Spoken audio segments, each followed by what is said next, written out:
Diyos ug makagagahom nga Amahan, salamat sa mga grasya nga among nadawat, labi na sa gasa sa kinabuhi.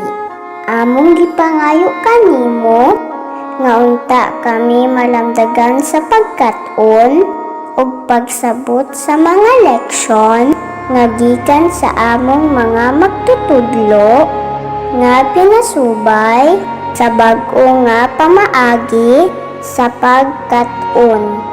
Hinaot unta nga kami hatagan sa gasa sa pagsabot ug mahayagan ang among hunahuna ug among gilauman, ikaw magahatag kanamo sa proteksyon.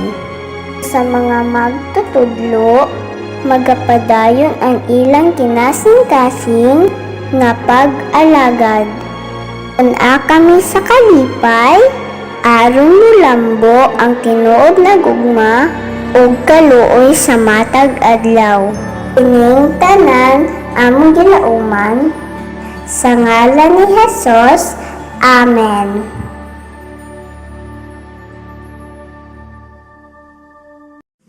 Mga kababayan, ang pambansang awit ng Pilipinas.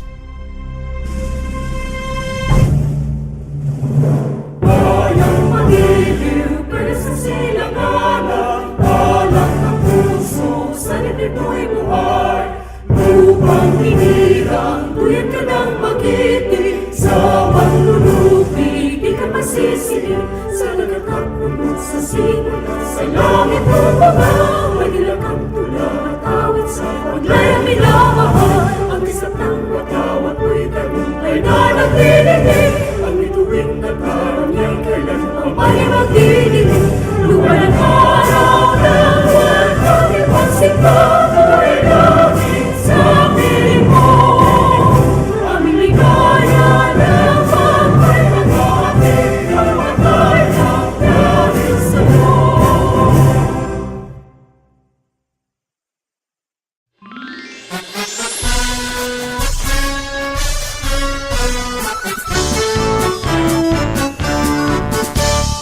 From the marshes of Pangal Bay, along its tiny southern quay, wafted by the winds, adventure and fortune, guided by God and destiny, came the sighs of Lapu-Lapu and Daguhoy, and to the land their hands employed, with hearts and mind attuned, calling Tanggug the land they enjoy. From the marshes of Pangal Bay, along its tiny southern quay, wafted by the winds, adventure and fortune, guided by God and destiny, came the sighs of Lapu-Lapu and Daguhoy, and to the land their hands employed, with hearts and mind attuned, calling Tanggug the land they enjoy. Tanggug blossom has rose by the bay, while Malindang watched with welcome glee the growth and progress on display. Tanggug a dream, Tanggug a town, Tanggug a city forever renowned, with their loyal sons endeavor it to be, with generation to behold and see, a mystic city by the side of Pangal Bay. From the marshes of Pangal Bay, along its tiny southern quay, wafted by the winds, adventure and fortune, guided by God and destiny, came the sighs of Lapu-Lapu and Daguhoy, and to the land their hands employed, with hearts and mind attuned, calling Tanggug the land they enjoy, calling Tanggug the land they enjoy.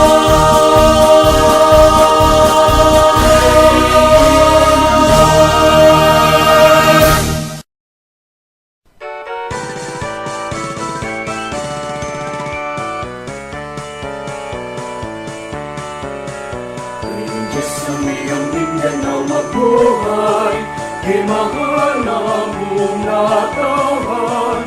Mauswagon, masidakon, malipayon, pagpala sa katahon.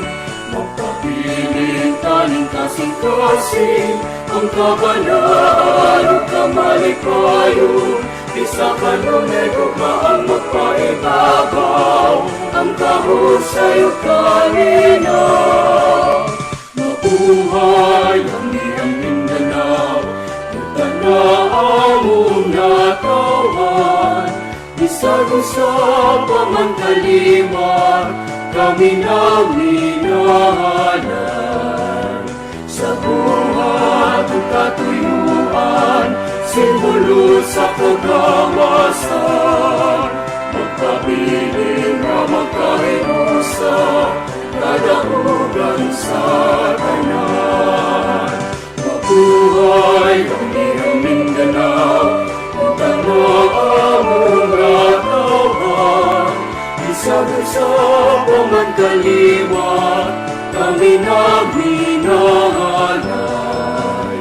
Sa buhat o katuyuan, simbolo sa kagawasan.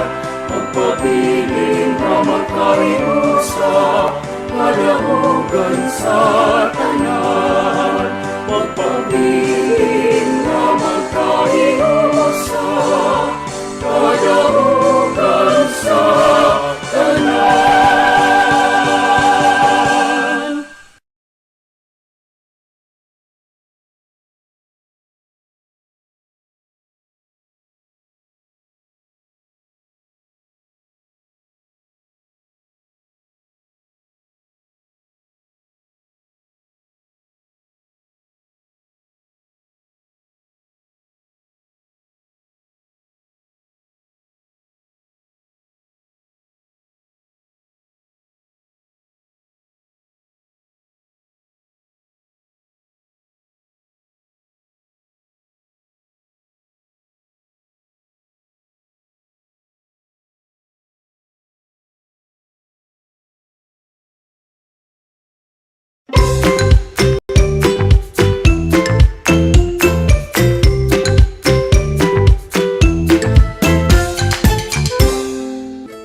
Hello mga bata! Kumusta? Welcome sa atong klase sa kindergarten, dinhi sa telebisyon. Andam na ba kamo? Sapagkat-on karong adlaw, ali na! Magkat-on na ta! Kagahapon, ato nakatunan ang kabahin sa gidak-on sa mga butang, nga dako, mas dako, o pinakadako. Karong buntaga, magkat-on kita bahin sa paghanay sa mga butang sumala sa gitas-on. Nga taas, mas taas o pinakataas.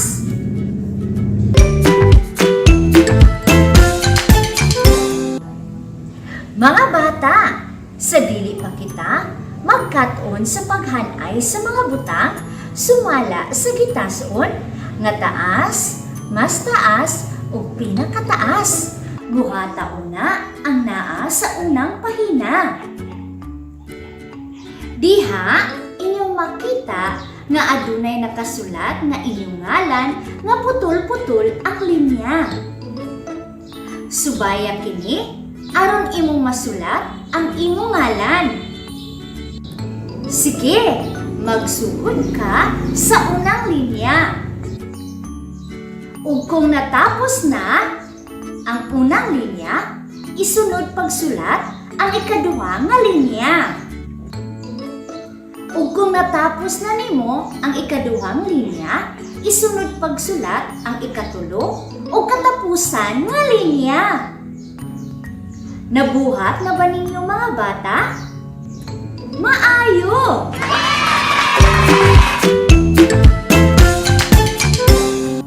Mga bata, aduna ako'y mga butang nga ipakita. Mao kini ang mga sticks mga bata nga adunay nagkalaing-laing mga gitas-on. Mga bata, ang akong buhaton mao ang paghanay sa mga sticks. Sumala sa gitason niini. Nga taas, mas taas, o pinakataas.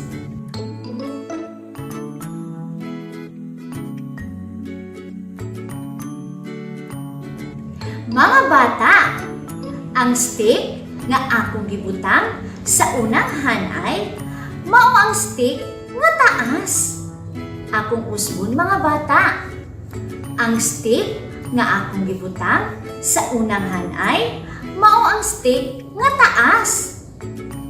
Karon mga bata, ang stick nga akong gibutang sa ikaduhang hanay, mao ang stick nga mas taas.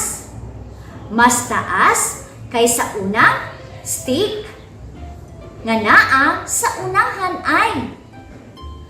Ang ikatulong nga stick mga bata nga naa sa ikatulong hanay, mao ang stick nga pinakataas. Pinakataas kaysa stick nga naa sa ikaduhang hanay.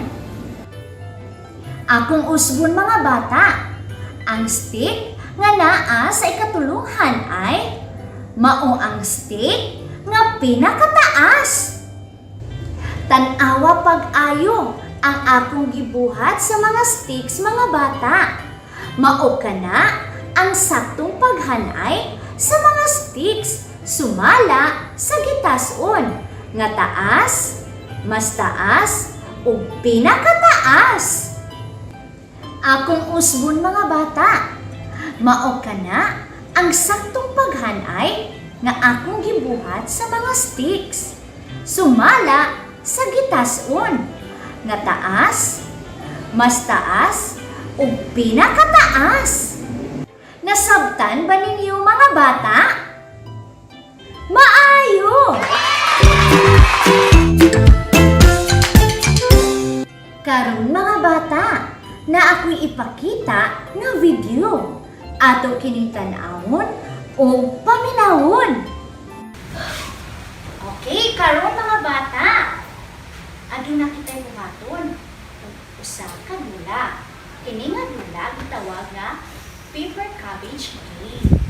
Karon ang akong buhaton, paminaw na ako'y mga sticks nga nagkalain-lain ang gitason. Atong buhaton, atong kiniihan ay sumala sa ilang gitason.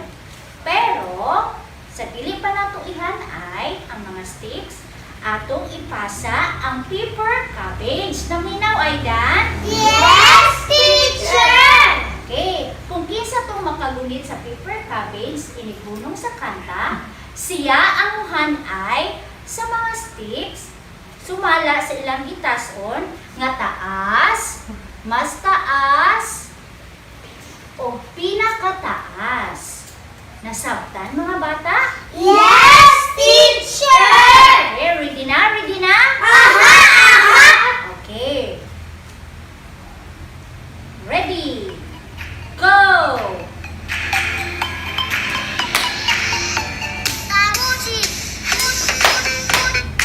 Okay, CJ.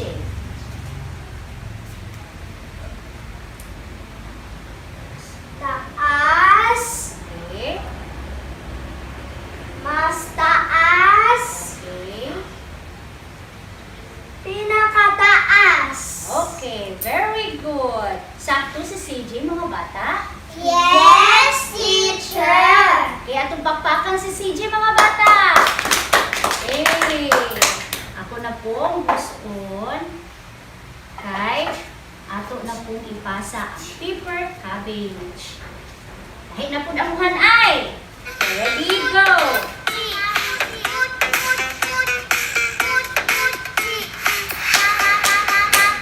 Ay, ako. Okay, ko ah. Okay, Aidan. Taas, mas taas, Okay. pinakataas. Okay, sakto si Aidan mga bata. Yes, teacher!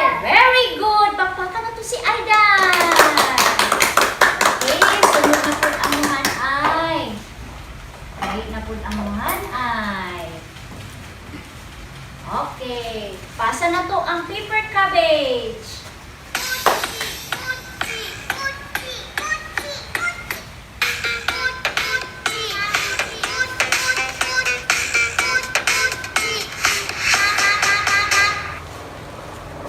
Uy, ako man.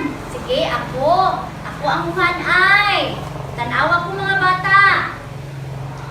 Taas. Mas taas. O pinakataas. Sakto po mga bata?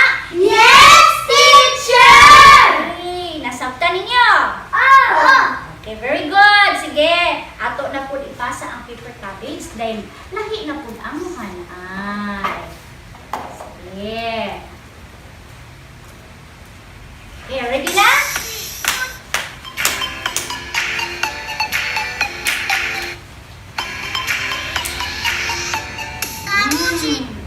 Okay, Gab. Ikaw, Gab. Taas. Hmm? Mas taas. Hmm?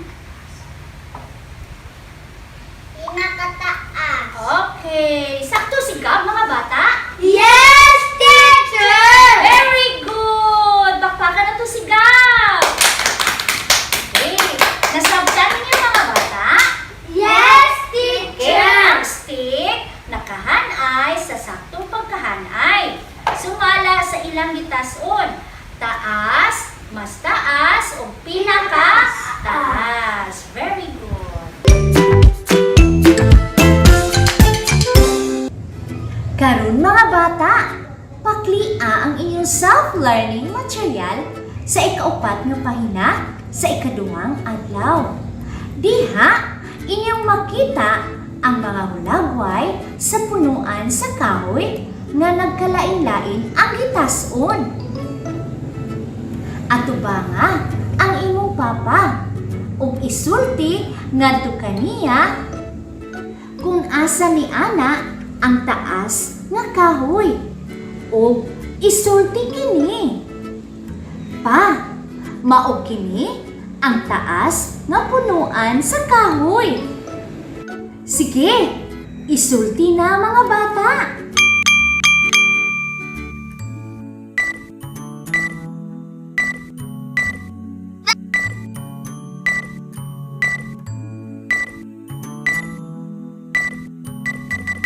Nasulti na ba ninyo mga bata?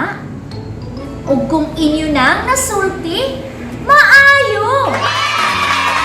Karon, tudluan na usab ang mas taas nga punuan sa kahoy. O isulti kini. Pa, mao kini ang mas taas nga punuan sa kahoy.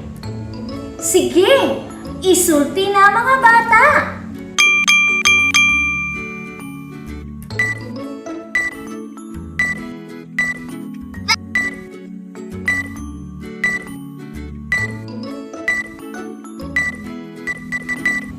Nasulti na ba ninyo mga bata? O kung inyo nang nasulti, very good! Karon, itudlo na usab ang pinakataas nga punuan sa kahoy. O isulti kini. Pa, mao kini ang pinakataas nga punuan sa kahoy. Sige, isulti na mga bata.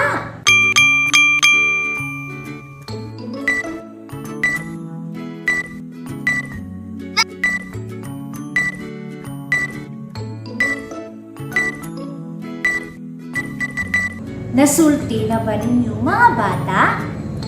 O kung inyo nang nasulti, very good! Para sa inyong una nga buluhaton, tun-i ang mataghanay sa mga hulagway.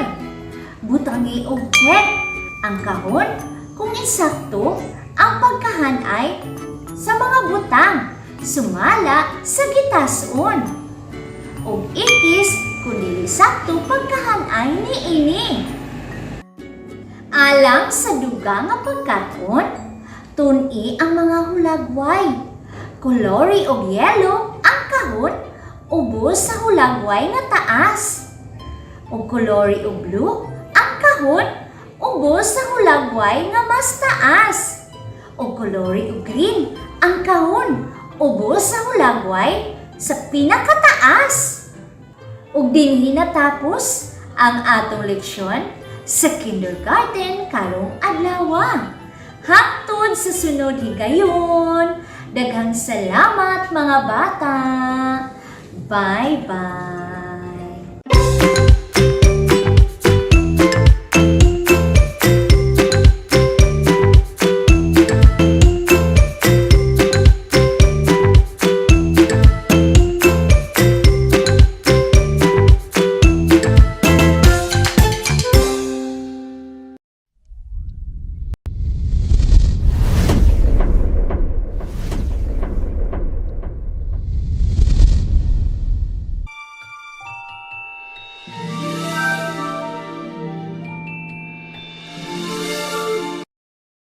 Maayong adlaw mga bata.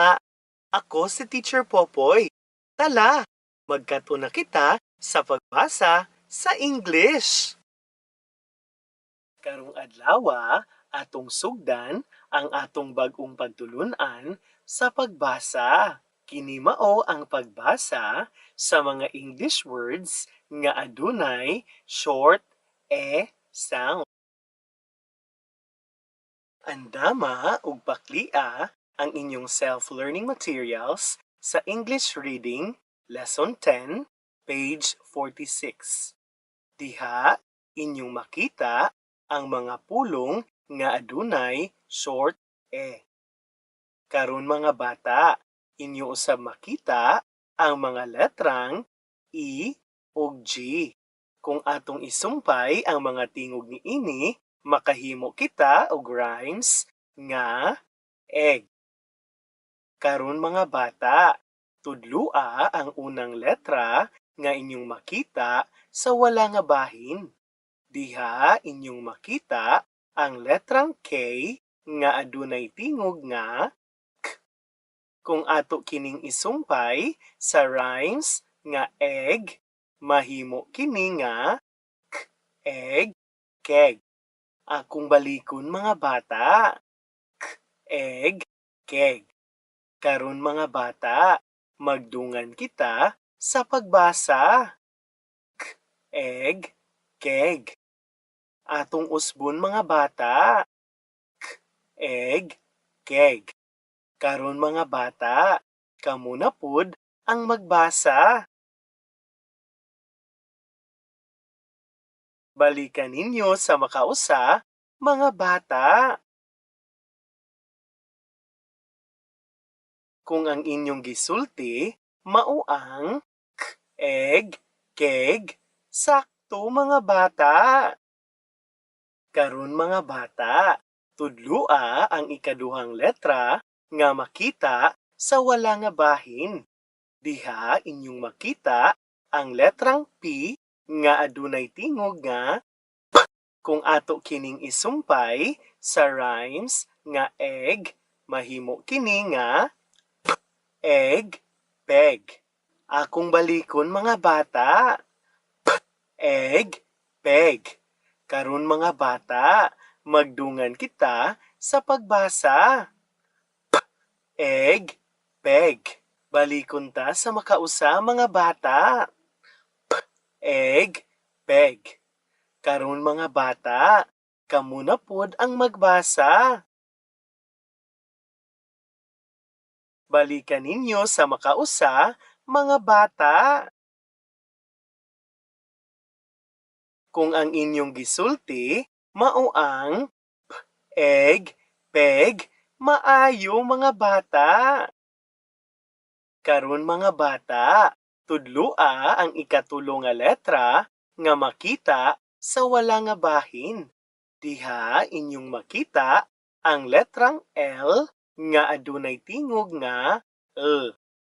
Kung ato kining isumpay sa rhymes nga egg, mahimo kini nga L, egg, leg. Akong usbon mga bata. L, egg, leg.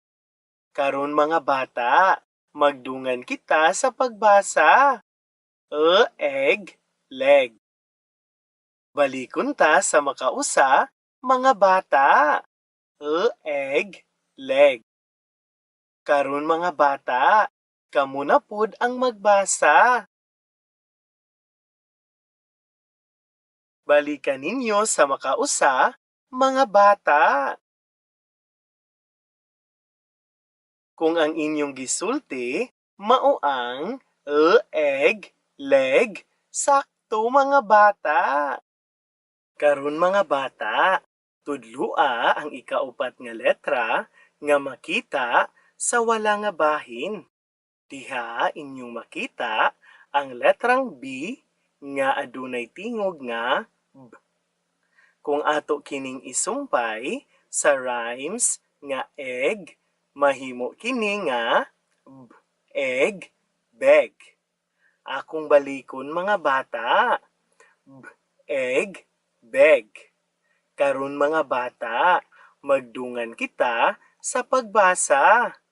B, egg, beg. Balikon ta sa makausa, mga bata. B, egg, beg.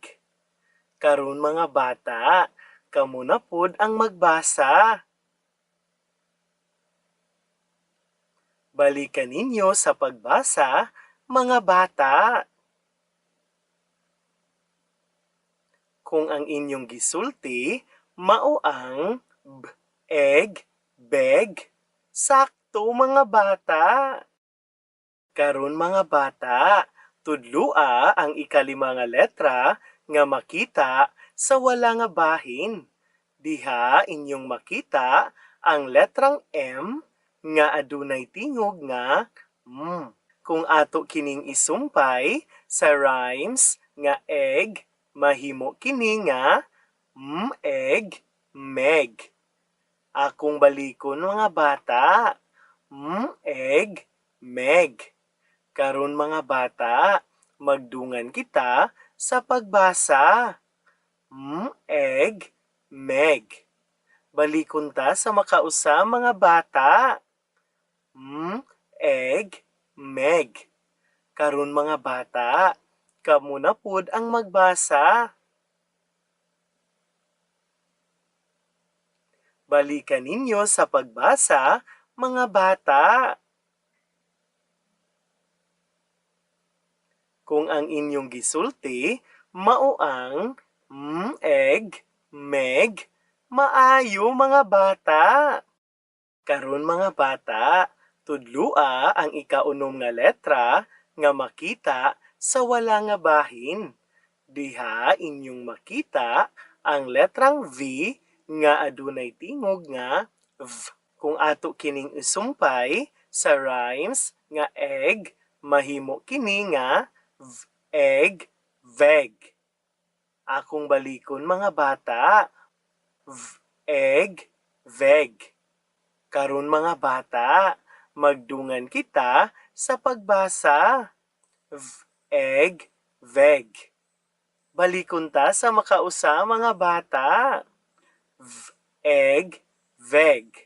Karon mga bata, kamo na pud ang magbasa. Balikan ninyo sa pagbasa, mga bata. Kung ang inyong gisulti, mao ang V, egg, veg, maayo mga bata.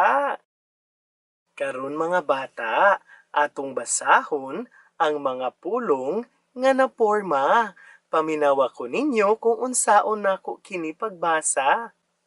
Keg, peg, leg, beg, meg, veg. Karon mga bata, magdungan kita sa pagbasa.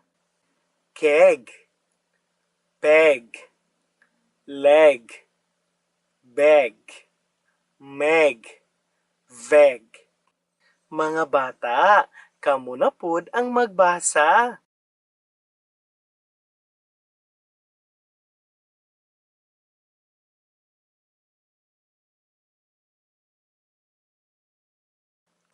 Maayo mga bata. Karon mga bata, paklia ang inyong self-learning materials, page 47. Diha inyong makita ang mga phrases.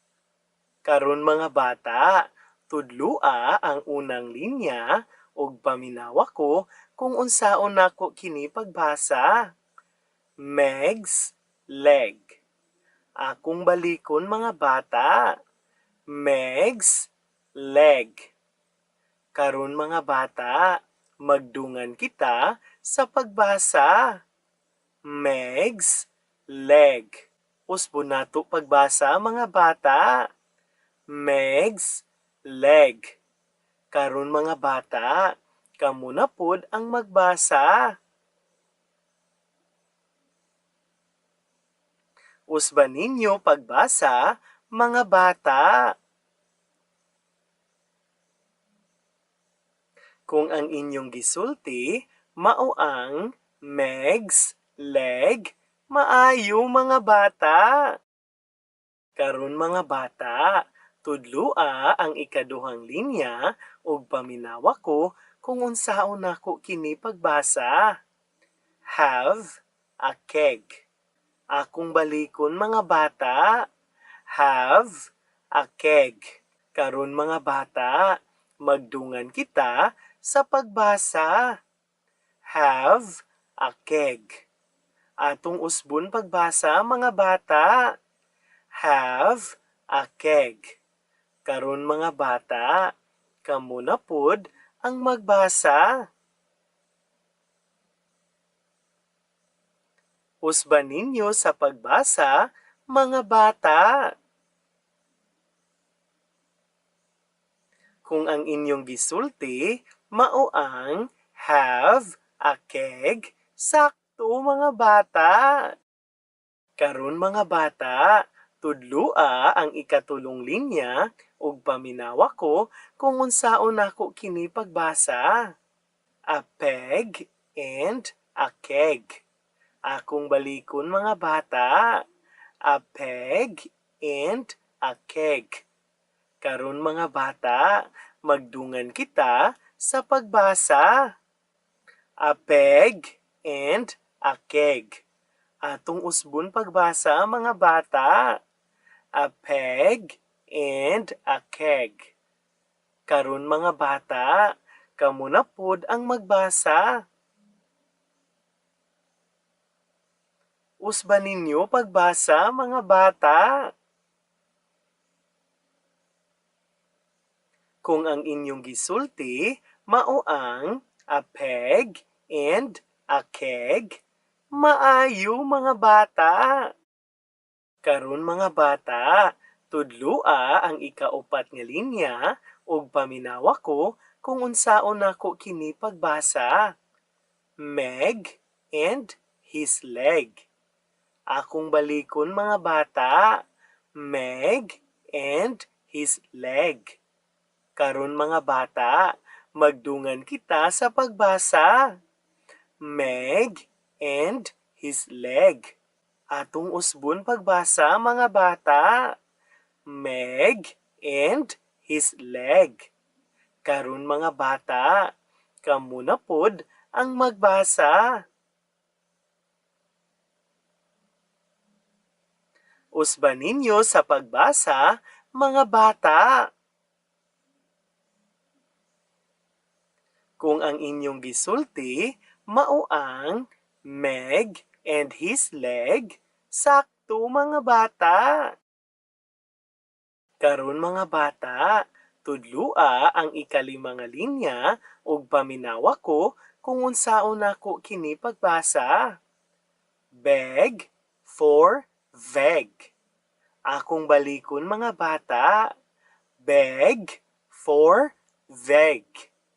Karon mga bata, magdungan kita sa pagbasa. Beg for veg. Atong usbon pagbasa mga bata. Beg for veg. Karon mga bata, kamo na pod ang magbasa. Usban ninyo sa pagbasa, mga bata. Kung ang inyong gisulti, mao ang beg for veg, maayo mga bata.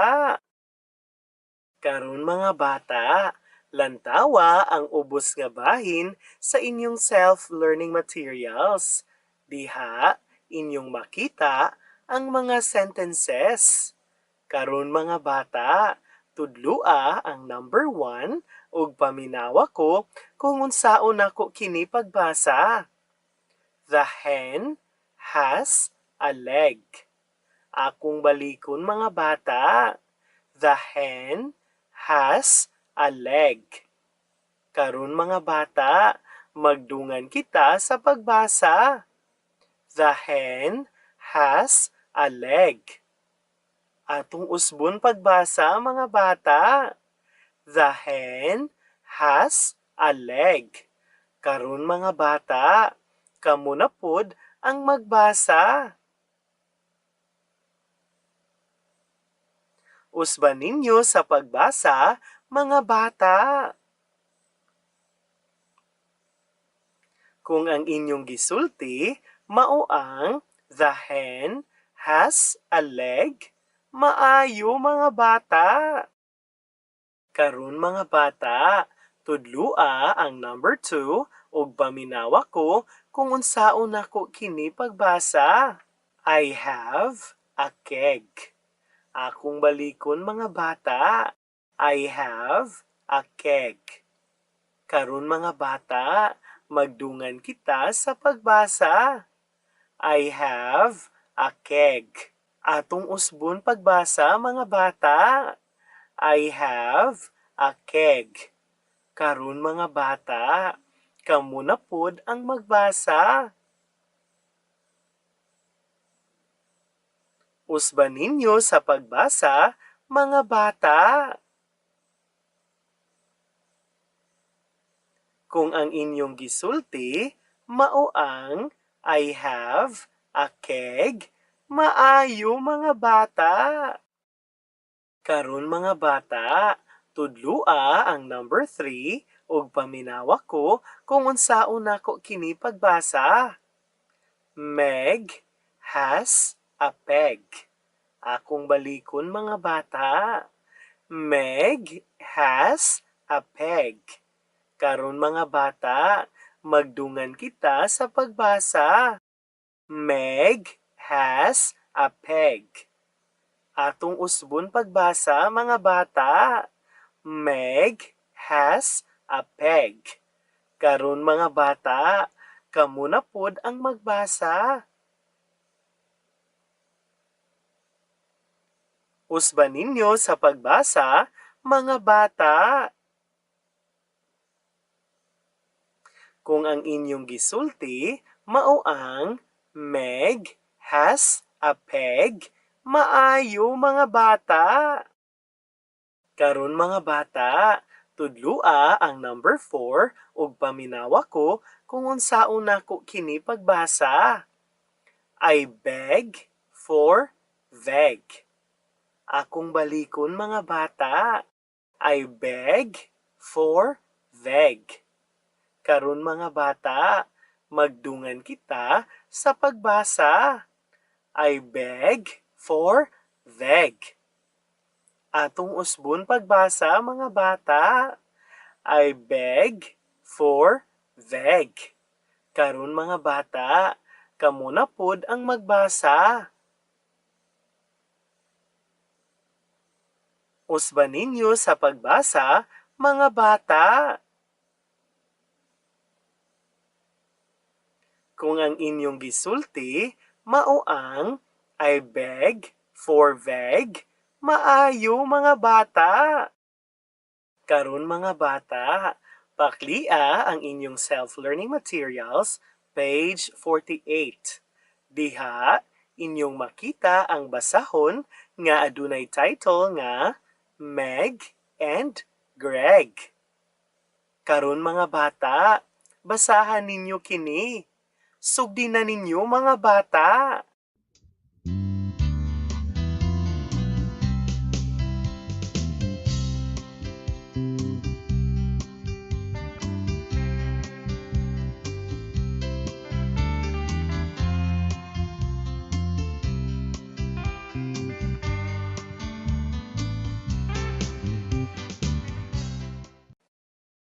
Karon mga bata, paminawa ko ninyo kung unsaon nako kini pagbasa. Meg and Greg. Meg has a keg. Greg has a peg.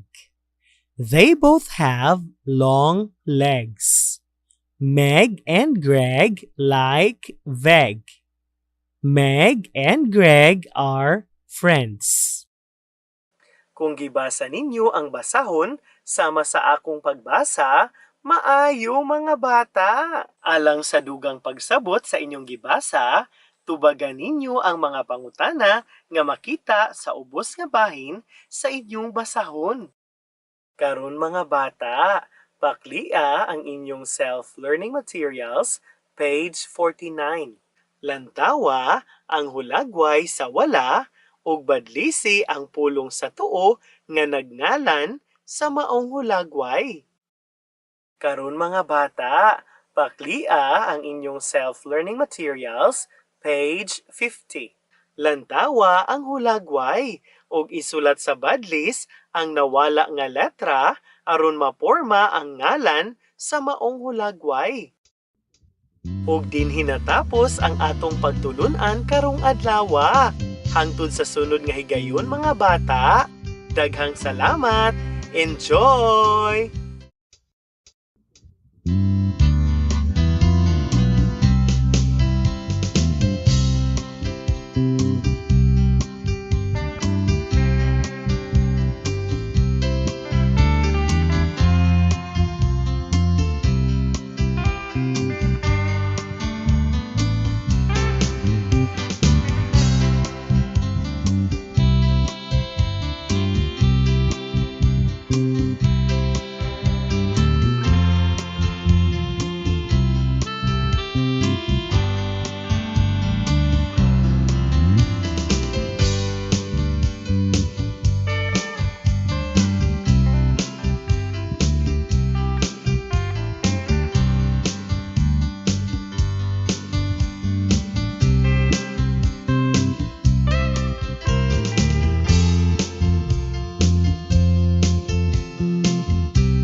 Ug karon ang atong mga kabataan sa grade 1, grade 2 o grade 3 pabilin nga maminaw para sa inyong mga pagtulunan karong adlaw. Sige, pagplaster na!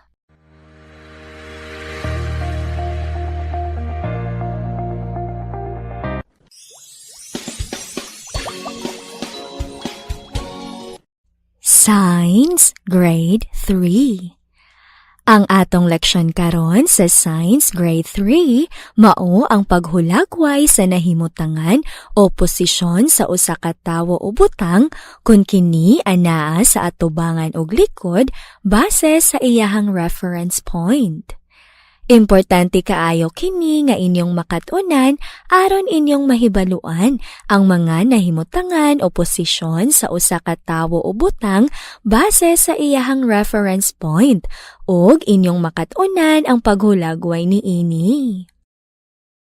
Inighuman sa atong leksyon, inyong mahulagway ang nahimutangan o posisyon sa usa ka tawo o butang kun kini anaa sa atubangan ug likod base sa iyahang reference point.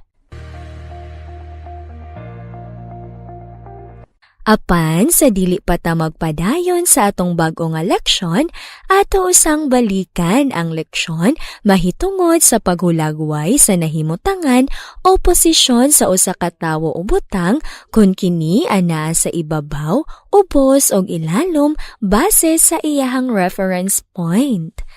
Lantawa ang inyong printed materials, page 1.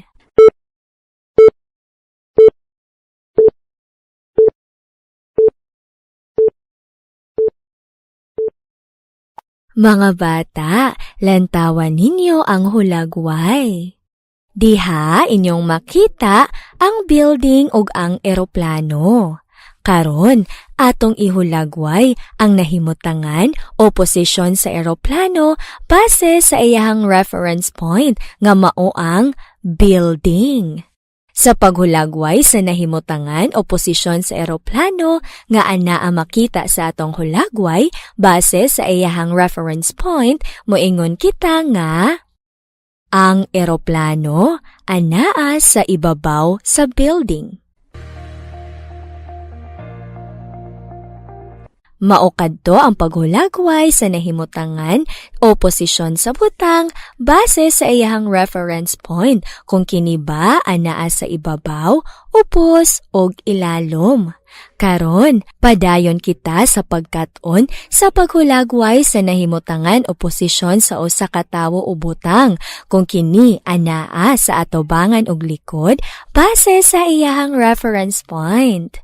Apan ato sang hibaluan kung unsa kining posisyon o reference point. Paklia ang inyong printed materials, page 2.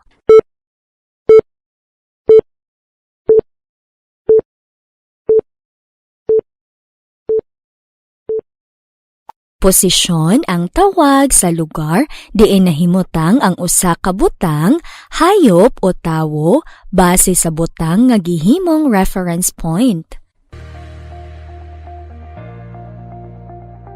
Ang reference point mao ang tawag sa usa ka butang o lugar nga gigamit nga basihan aron mahibaw-an ang posisyon sa usa ka butang, hayop o tawo. Ang posisyon sa usa ka butang base sa iyahang reference point mamahimong anaa sa ibabaw o ilalom o ubos, atubangan o likod, ug anaa sa tuo o wala. Karon, ato nang kat-unan ang paghulagway sa nahimutangan o posisyon sa usa ka tawo o butang kung kini ba anaa sa atubangan ug likod base sa iyahang reference point. Lantawan ninyo ang posisyon sa tanom nga anaa sa hulagway base sa iyahang reference point nga mao ang batang babayi. Karon mga bata, atong ihulagway ang nahimutangan sa tanom base sa iyang reference point. Sa paghulagway sa nahimutangan o posisyon sa tanom nga anaa sa hulagway base sa iyahang reference point, atong sundon ang sumbanan. Atong isulat ang pulong ang og sundan kini sa ngalan sa butang, hayop o tawo base sa gipakita sa hulagway. Dayon sumpayan sa hugpulong nga anaa sa. Og sumpayan sa posisyon sa butang base sa iyahang reference point. Og isumpay ang butang, hayop o tawo nga nahimong reference point. Diha inyong makita nga akong gisulat ang pulong ang. Gisumpayan kini sa ngalan sa butang nga makita sa hulagway. Base sa gipakita sa hulagway, ang ngalan sa butang mao ang tanom. Mahimo na kining ang tanom. Dayon sumpayan kini sa hugpulong anaa sa. Mahimo na dayon kining ang tanom anaa sa. Dayon sumpayan sa posisyon sa butang. Base gihapon sa gipakita sa hulagway base sa iyahang reference point. Ang posisyon sa butang nga tanom base sa iyang reference point mao ang atubangan. Mahimo na dayon kining ang tanom anaa sa atubangan. Dayon sumpayan sa tawo nga nahimong reference point base sa gipakita sa hulagway. Ang tawo nga nahimong reference point mao ang batang babayi. Karon, atong isumpay ang mga pulong o hugpulong nga atong nasulat pinaagi sa sumbanan aron atong mahulagway ang nahimutangan o posisyon sa tanom base sa iyahang reference point. Paminawan ninyo mga bata. Ang tanom anaa sa atubangan sa batang babayi. Akong usbon. Ang tanom anaa sa atubangan sa batang babayi. Mga bata, ato nang nahulagway ang nahimutangan o posisyon sa tanom base sa iyang reference point. Karon adto na kita sa dugang nga pananglitan. Lantawa ang posisyon sa frame nga anaa sa hulagway base sa iyahang reference point nga mao ang sofa. Karon, atong ihulagway ang nahimutangan sa frame base sa iyahang reference point. Sa paghulagway sa nahimutangan o posisyon sa frame nga anaa sa hulagway base sa iyahang reference point, atong sundon ang sumbanan. Atong isulat ang pulong ang ug sundan kini sa ngalan sa butang, hayop o tawo base sa gipakita sa hulagway. Dayon sumpayan sa hugpulong nga anaa sa ug sumpayan sa posisyon sa butang base sa iyahang reference point. Ug isumpay ang butang, hayop o tawo nga nahimong reference point. Diha inyong makita nga akong gisulat ang pulong ang. Sundan sa ngalan sa butang nga makita sa hulagway. Ang ngalan sa butang base sa gipakita sa hulagway mao ang frame. Nahimo na kining ang frame. Dayon sumpayan sa hugpulong anaa sa. Mahimo na dayon kining ang frame anaa sa. Sumpayan sa posisyon sa butang nga gipakita sa hulagway base sa iyahang reference point. Ang posisyon sa frame nga gipakita sa hulagway base sa iyang reference point mao ang likod. Nahimo na dayon kining ang frame anaa sa likod. Dayon atong isumpay ang butang nga nahimong reference point. Base sa gipakita sa hulagway, ang butang nga nahimong reference point mao ang sa sofa. Karon, atong isumpay ang mga pulong o hugpulong nga atong nasulat pinaagi sa atong sumbanan aron atong mahulagway ang nahimutangan o posisyon sa frame base sa iyahang reference point. Paminawan ninyo mga bata. Ang frame anaa sa likod sa sofa. Akong usbon. Ang frame anaa sa likod sa sofa. Mga bata, ato nang nahulagway ang nahimutangan o posisyon sa frame base sa iyahang reference point. Nasabtan na ba ninyo ang atong leksyon mga bata? Maayo!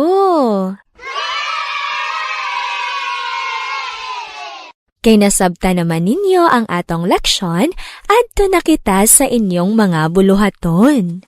Paklia ang pages 4, 5, 6, and 7 sa inyong printed materials.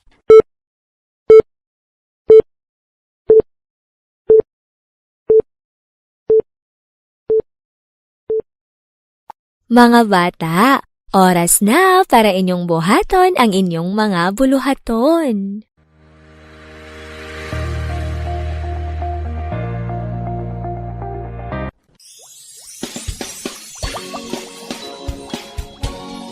Filipino Grade 2. Ang ating aralin ngayon sa Filipino Grade 2 ay ang paggamit ng wasto sa pangalan ng lugar sa pangungusap.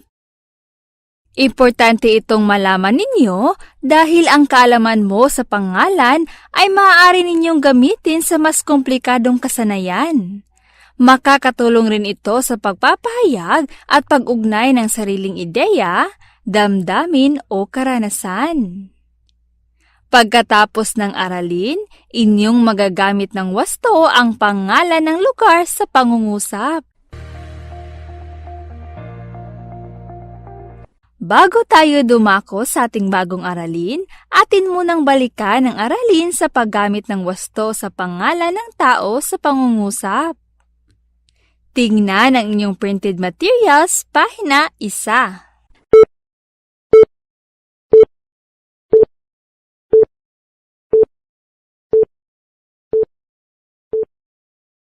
Mga bata, tignan natin ang larawan. Sino ang nasa larawan? At ang sagot ay, ang nasa larawan ay isang guro.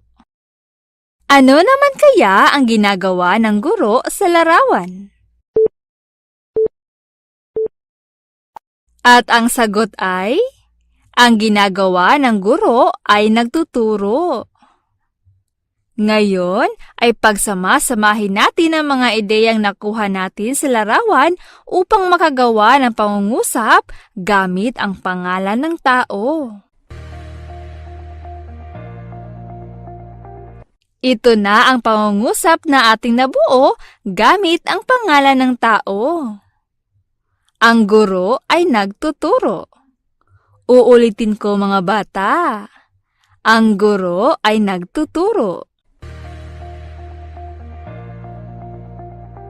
Ngayon naman, bago natin pag-aralan ang paggamit ng wasto sa pangalan ng lugar sa pangungusap, ay atin alamin muna kung ano ang pangalan. Buksan ang ikalawang pahina ng inyong printed materials.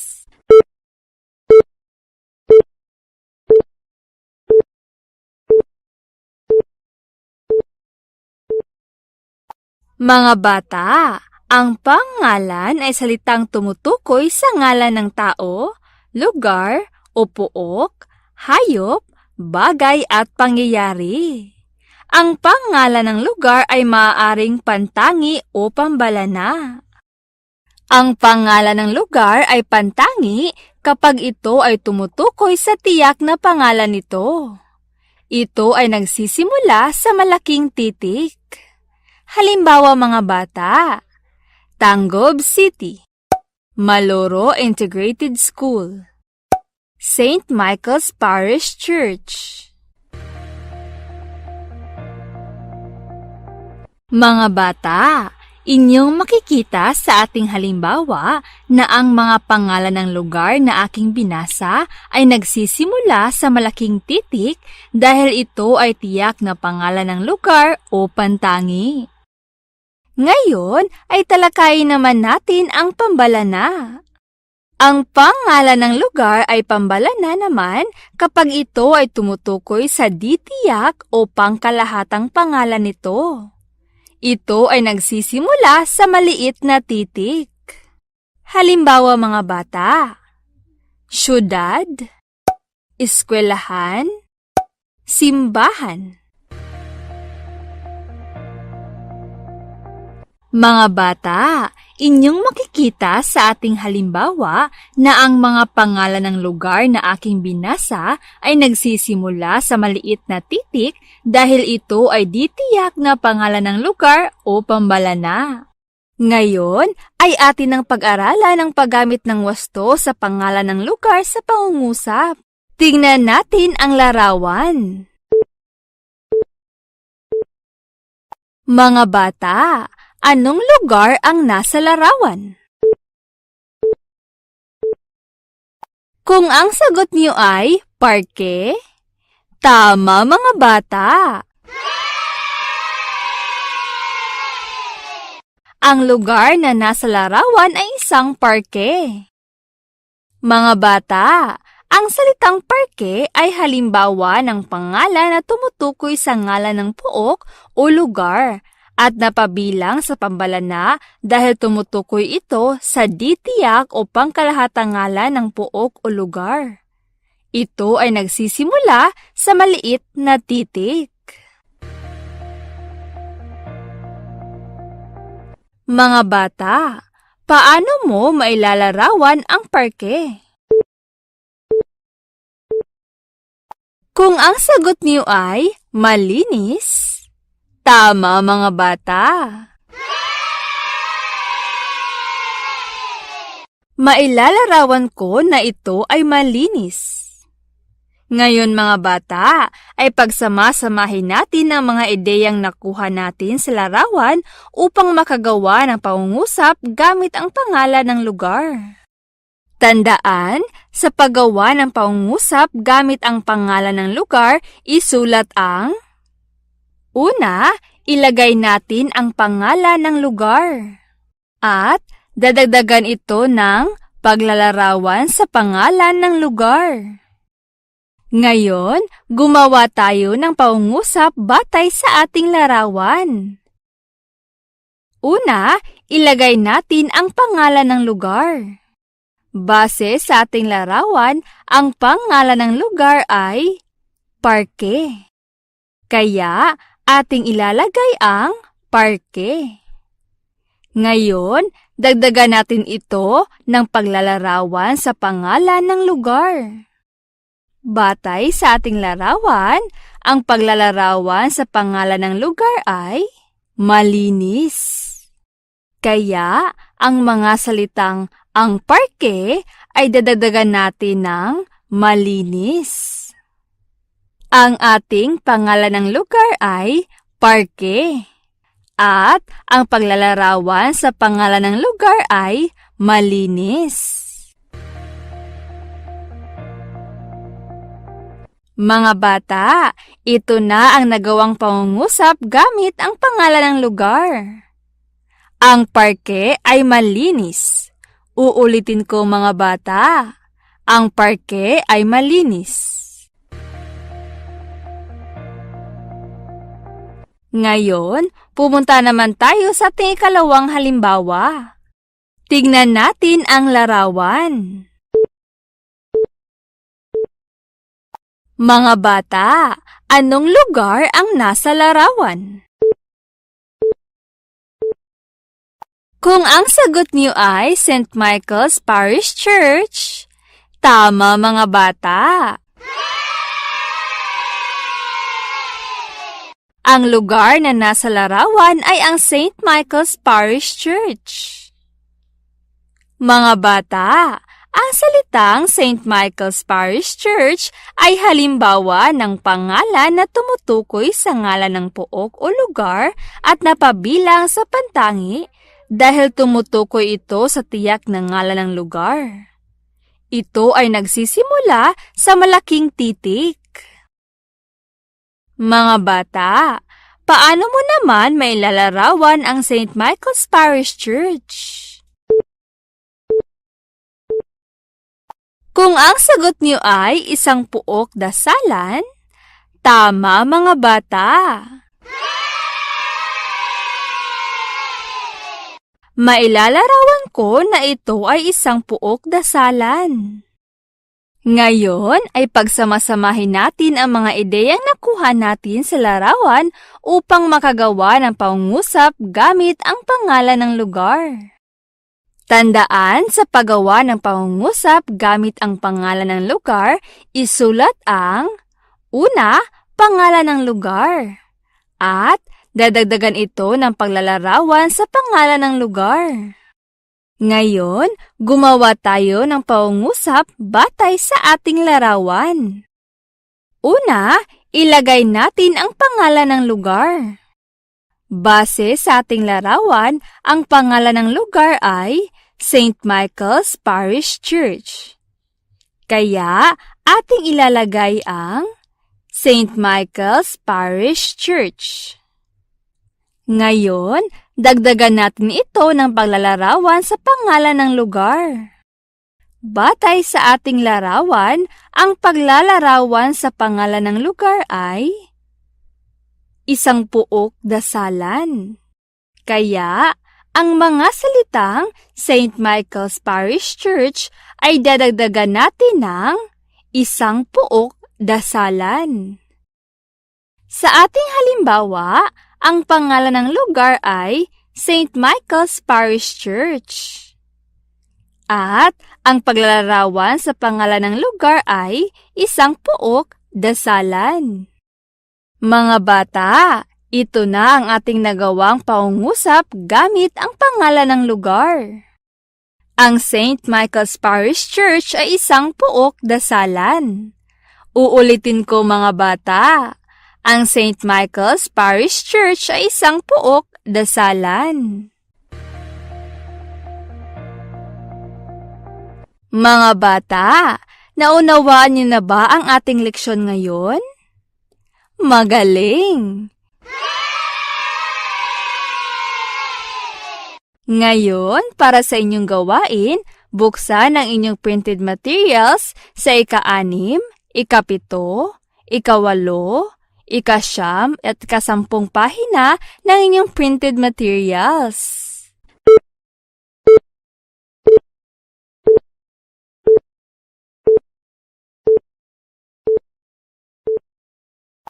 Ngayon mga bata, oras na para sa inyong gawain.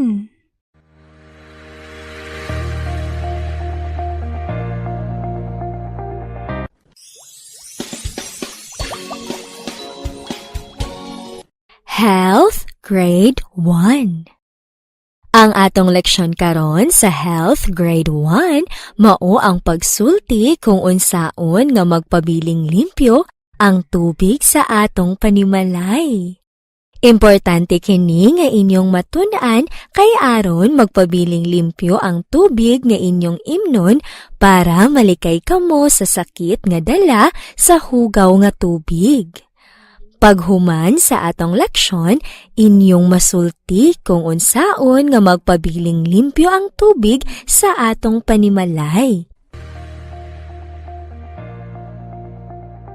Apan, sa dili pa kita magpadayon sa atong bag-ong leksyon, ato usang balikan ang atong leksyon mahitungod sa mga pamaagi nga magpabiling limpyo ang hangin sulod sa atong panimalay. Lantawa ang inyong printed materials, pages 1 and 2.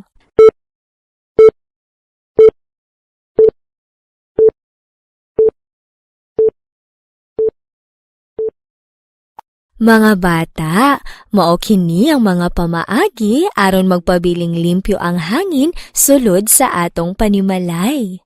Una, pagbutang og tanom sulod sa balay. Ang pagbutang og tanom sulod sa balay usa ka paagi aron mapabiling limpyo ang hangin tungod kay makatabang kini sa pagwagtang sa polusyon sa hangin. Ikaduha, isirado ang bintana kung kusog ang hangin aron dili kasulod ang abog. Ang pagsirado sa bintana kung kusog ang hangin usa-usab ka pamaagi aron mapabiling limpyo ang hangin sulod sa balay aron dili makasulod ang abog nga maoy magdala og sakit sama sa allergy o sipon. Ikatulo, limpyuhan permi ang panimalay. Ang pagpanglimpyo kanunay sulod sa balay usa ka paagi aron mapabiling limpyo ang hangin tungod kay makatabang kini sa paglikay sa mga allergy o uban pang problema sa paginhawa.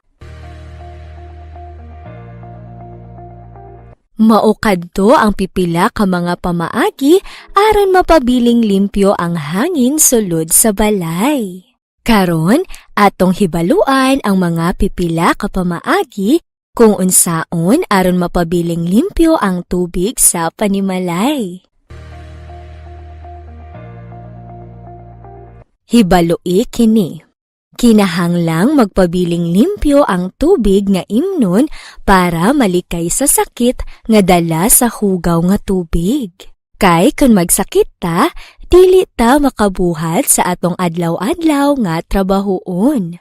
Ang mga musunod maoy pipila ka pamaagi kung unsaon aron mapabiling limpyo ang tubig sa panimalay. Kinahanglan nga adunay taklob ang sudlanan sa tubig. Pabukalan ang tubig. Itago usab ang mga makahilo o makadaot nga chemicals layo sa sudlanan sa tubig. Hugasan ang kamot adisar mohawid sa sudlanan sa tubig. Kining tanan, kinahanglan nga ato kining buhaton aron malikay kita sa mga sakit nga dala sa hugaw nga tubig. Karon, ato nang katunan ang pagsulti kung unsaon nga magpabiling limpyo ang tubig sa atong panimalay. Atong tunan ang mga pananglitan kung nagsulti ba kini sa mga pamaagi aron magpabiling limpyo ang tubig sa atong panimalay. Atong basahon ang unang pahayag. Pabukalan ang tubig. Atong usbon mga bata. Pabukalan ang tubig. Nagsulti ba kini sa pamaagi aron mapabiling limpyo ang tubig sa atong panimalay? Atong sutaon mga bata. Ang pagpabukal sa tubig usa ka paagi aron mapabilin kining limpyo tungod kay mamatay ang bakterya niini. Busa, atong butangan og check ang linya tungod kay nagsulti kini sa pamaagi aron mapabiling limpyo ang tubig sa atong panimalay. Atong basahon ang sunod nga pahayag. Hugasan og maayo ang sudlanan sa tubig. Atong usbon. Hugasan og maayo ang sudlanan sa tubig. Nagsulti ba kini sa pamaagi aron mapabiling limpyo ang tubig sa atong panimalay? Atong sutaon mga bata. Atong hugasan ug maayo ang sudlanan sa tubig aron mawala ang hugaw o bakterya nga anaa sa sudlanan. Kini usa ka paagi kung unsaon aron mapabiling limpyo ang tubig sa atong panimalay. Busa, atong butangan og check ang linya. Tungod kay nagsulti kini sa pamaagi unsaon pagpabiling limpyo sa tubig sa atong panimalay. Nasabtan na ba ninyo mga bata? Maayo! Kay inyo naman kining nasabtan, adto na kita sa inyong buluhaton. Paklia ang pages 4 and 5 sa inyong printed materials.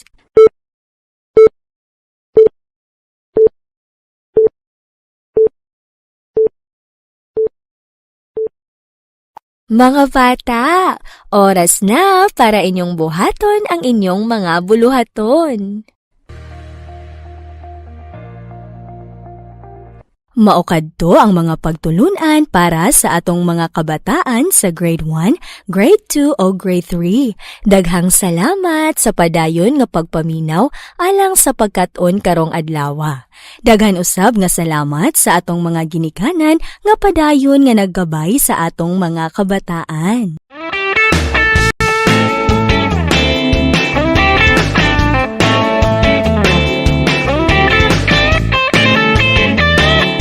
Og karon ang atong mga kabataan sa grade 4, grade 5 o grade 6 magplaster na para sa inyong mga pagtulunan karong adlaw.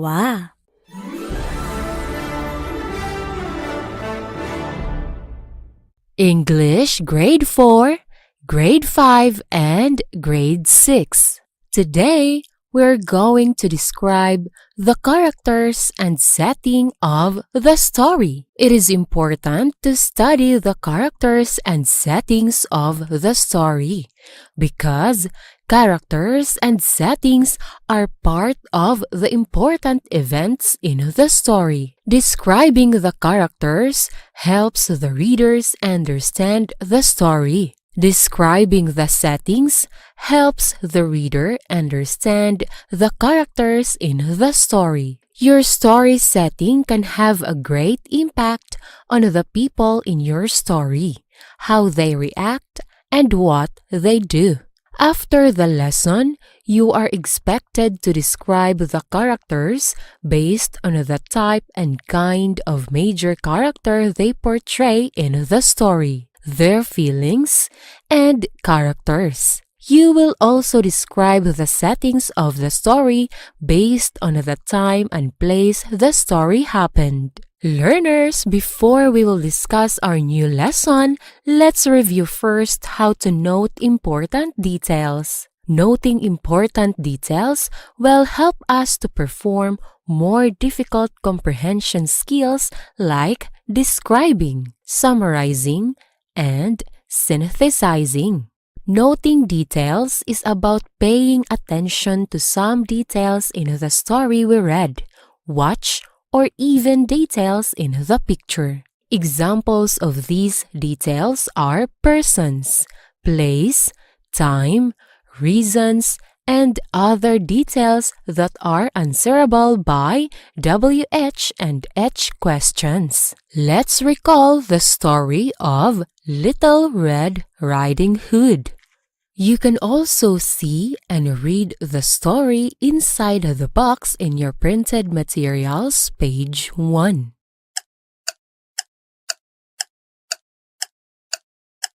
Little Red Riding Hood was going to her granny's house. A big bad wolf heard about this. He quickly ran to Granny's house. He locked Granny in a cupboard.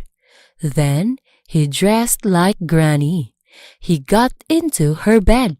Red Riding Hood arrived. She saw Granny on the bed. She thought to herself that Granny looks different. The wolf could not wait any longer. He jumped out of the bed and tried to grab Red Riding Hood. She screamed loudly. A woodcutter heard her screams. He ran towards the house. He hit the wolf hard. The wolf ran away. He let Granny out of the cupboard. Little Red Riding Hood and Granny thanked the woodcutter. They never saw the big bad wolf ever again. Now, learners, let's note details in the story we read by answering WH and H questions. Question number 1.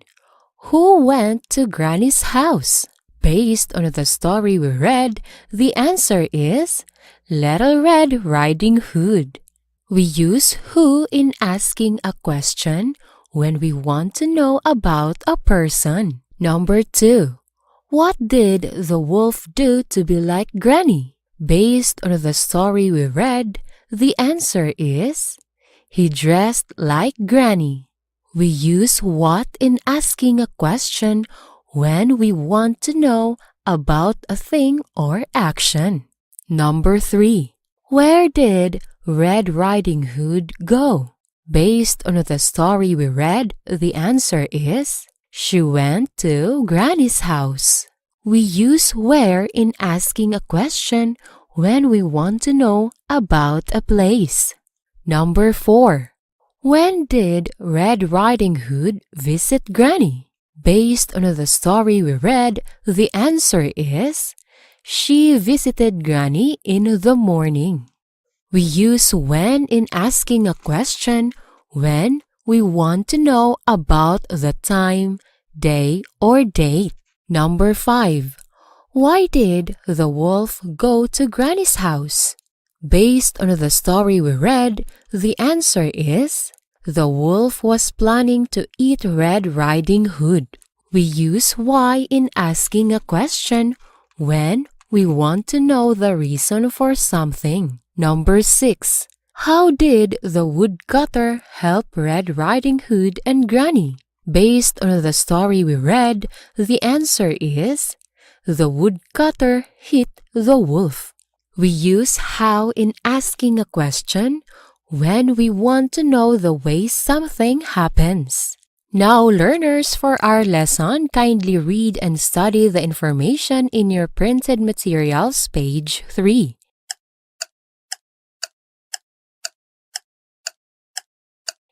Are you ready, learners? If so, very good.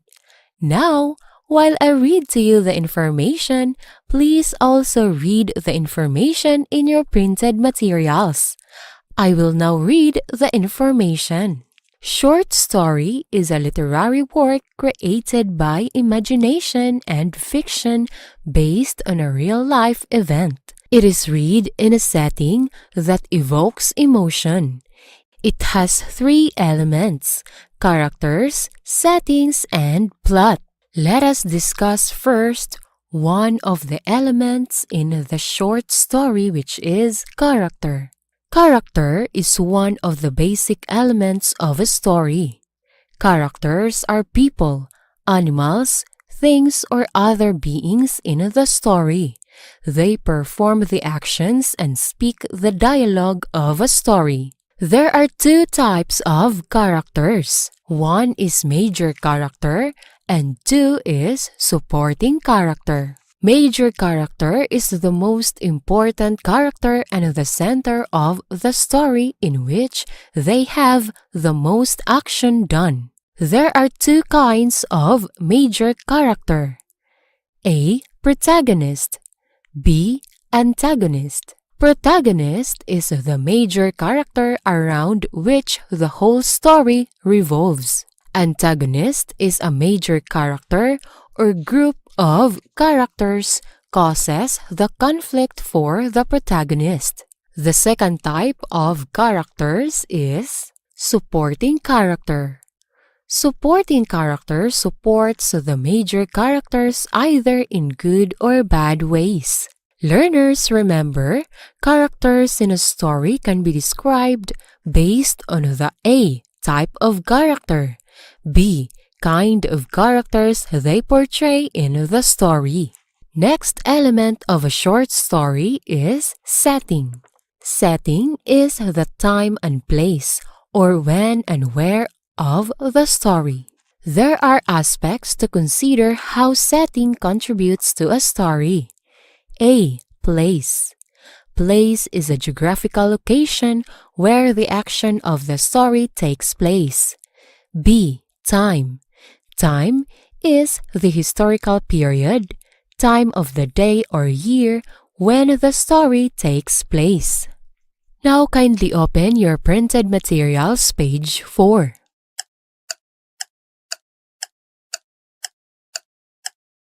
Let's describe the characters and settings of a story. To do that, let's recall the story of Cinderella. Recalling the story of Cinderella through noting details by asking WH and H questions will help us describe the characters and settings of the story. Let's note details in the story Cinderella by answering WH and H questions. Question number 1. Who are the characters of the story?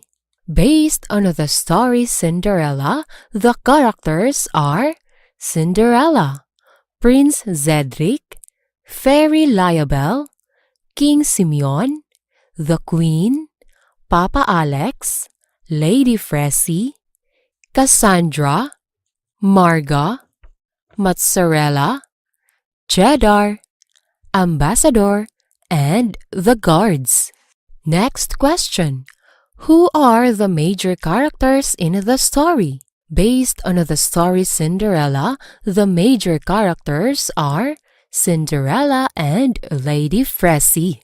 Learners, Cinderella and Lady Fressie are major characters because they are the most important characters and the center of the story. They are one of the characters in the story with the most actions made. Next question. Who are the supporting characters in the story? Based on the story Cinderella, the supporting characters are Prince Cedric, Fairy Liabelle, King Simeon, the Queen, Papa Alex, Cassandra, Marga, Mozzarella, Cheddar, Ambassador, and the Guards. Learners, these characters are the supporting characters in the story because they support the major characters either in good or bad ways. Next question. Who is the protagonist in the story? Based on the story Cinderella, the protagonist is Cinderella. Learners, Cinderella is a protagonist in the story because the important events of the whole story revolve around her. Next question. Who is the antagonist in the story? Based on the story Cinderella, the antagonist is Lady Fressie. Learners, Lady Fressie is the antagonist in the story because she causes the suffering of the protagonist in the story. Next question. Where did the story happen? Based on the story Cinderella, the story happened in the kingdom of Andalithia. Next question. When did the story happen? Based on the story Cinderella, the story happened once upon a time. Now kindly open your printed materials, page 7.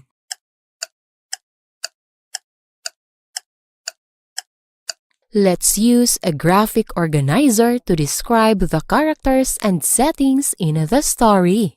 Kindly take a look and study the graphic organizer that you can see in your printed materials. In the story Cinderella, there are two types of characters: major characters and supporting characters. Cinderella and Lady Fressie are the major characters, Cinderella as protagonist, Lady Fressie as antagonist. The supporting characters are Prince Cedric, Fairy Liabelle, King Simeon, the Queen, Papa Alex, Cassandra, Marga, Mozzarella, Cheddar, Ambassador, and the Guards. The setting of the story is in the kingdom of Andalithia. It happened once upon a time. Now for your activity, kindly open your printed materials, pages 8, 9, 10, 11, 12, and 13.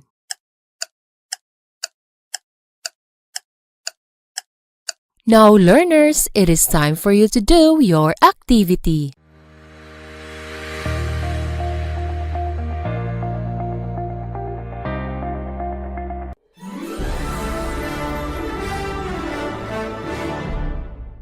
Mathematics Grade 5 and Grade 6. Today, we will learn in Mathematics Grade 5 and Grade 6 how to describe the different solid figures using pictorial models.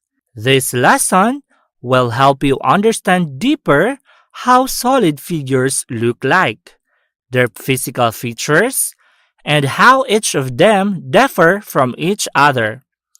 This would also let you realize that solid figures are found everywhere and we are using it every day.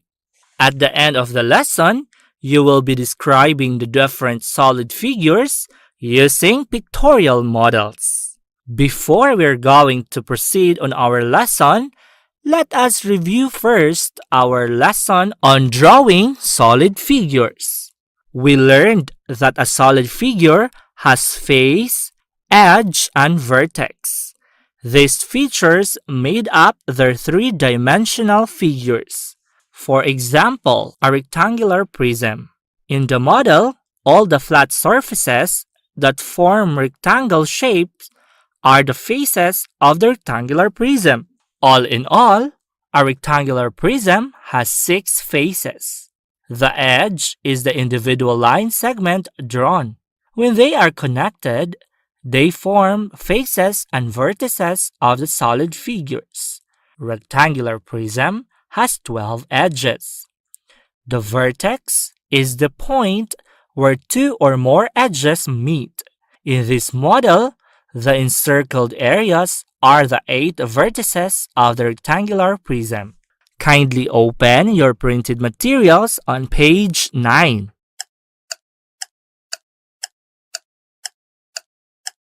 Solid figures are three-dimensional or 3D objects having width, length, and height or thickness that made up the features such as faces, edges, and vertices.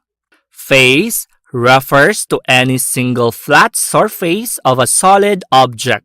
Edge is a line segment on the boundary joining one vertex to another. Vertex is a point where 2 or more lines meet.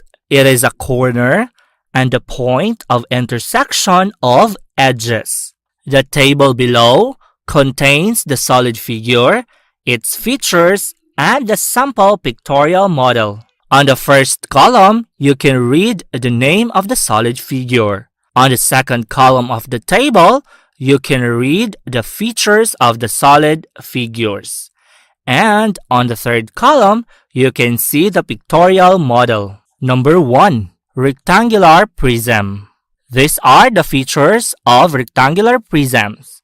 Number of faces, 6. Number of edges, 12. Number of vertices, 8. And on the third column of the table, you can see the pictorial model of rectangular prism. Now, kindly open your printed materials on page 10.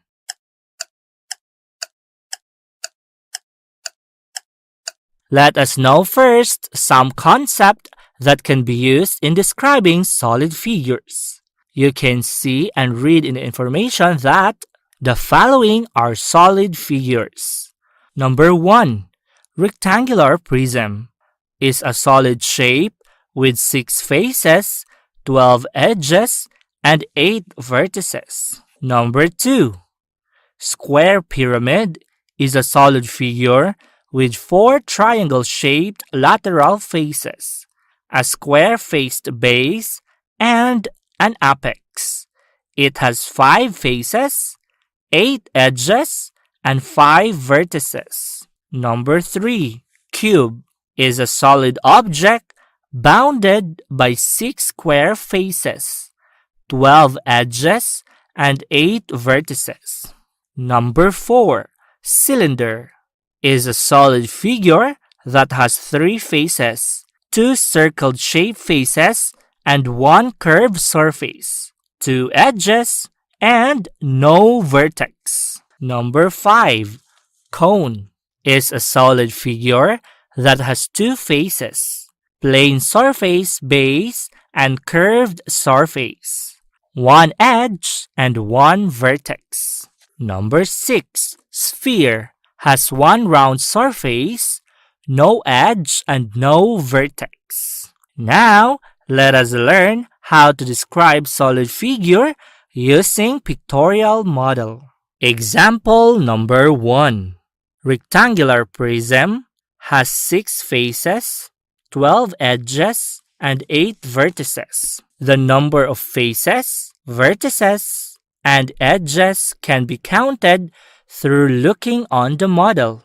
Remember that faces are all the plane surfaces of the figure. In rectangular prism, there are 6 rectangular faces.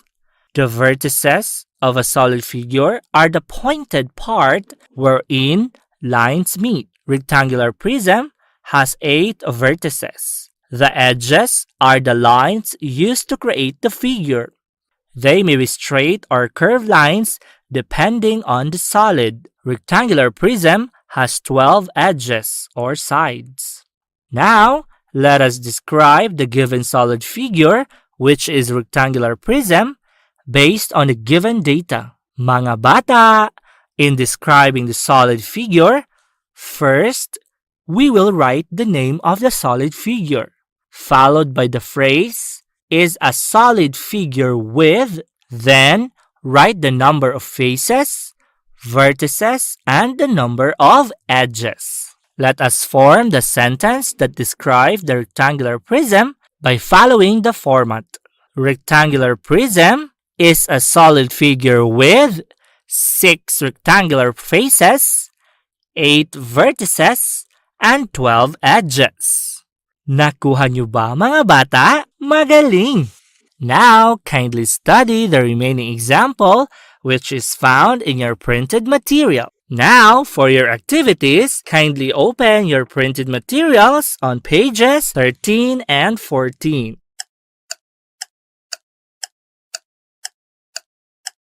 Now, it's time for you to do your activities.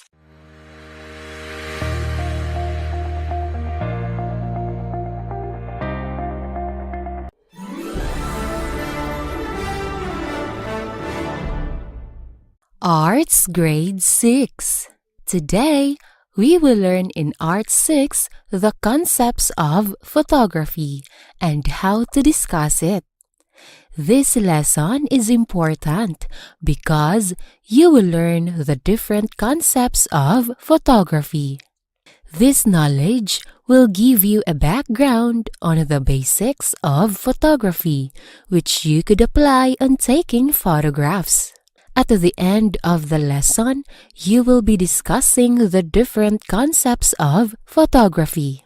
Now, for our lesson, kindly read and study the information in your printed materials, page 1. Are you ready, learners? If so, very good. Now, while I read to you the information, please also read the information in your printed materials. I will now read the information.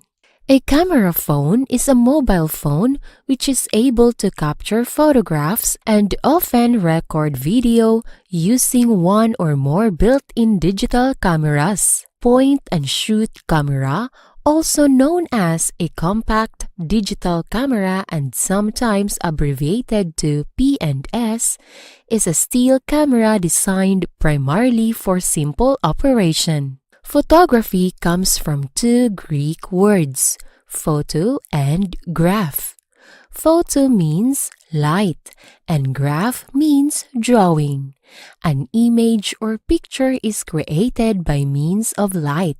That is why this is also referred to as drawing with light. Basic concepts in photography. The basic concepts of photography should be learned in order to achieve a good photo result. The concepts of photography are focal length, exposure, aperture, ISO number, and shutter speed. Focal length or focus tells us the angle of view. How much of the scene will be captured, narrow or wide, and the magnification of elements, how tiny or big individual elements will be. A short focal length covers a wide angle and has a smaller magnification of elements, just like what is shown in the picture. A long focal length covers a narrow angle and has a larger magnification, just like what is shown in the picture. The next concept of photography is exposure.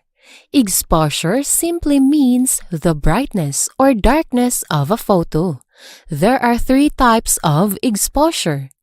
If the picture is too dark, its exposure is less exposed, just like what is shown in the picture. If it is not too dark or too bright, its exposure is properly exposed, just like what is shown in the picture. And If it is too bright, then it is overly exposed, just like what is shown in the picture. The next concept of photography is aperture. Aperture is the opening in a lens through which light passes to enter the camera. An aperture could either be large or small. The image result would vary depending on the lens opening used. A large aperture could create a blurry background, just like what is shown in the picture, while a small aperture could create a clear image in the absence of blurry effect, just like what is shown in the picture. The next concept of photography is ISO. ISO is the level of sensitivity of your camera to available light. Low ISO number is less sensitive to light, just like what is shown in the picture. High ISO number has the greater sensitivity to light, just like what is shown in the picture. The next concept of photography is shutter speed. Shutter speed stands for the length of time camera is open to expose light into the camera sensor. Slow shutter speed creates blur action, just like what is shown in the picture. Fast shutter speed creates freeze action, just like what is shown in the picture. Now, kindly open your printed materials, page 3.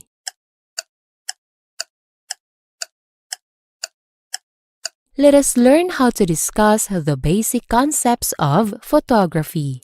In discussing, use your knowledge on constructing a paragraph. Remember, a paragraph is composed of a topic sentence, body, and conclusion. Now, learners, as an example, I will discuss to you first the basic concepts of photography.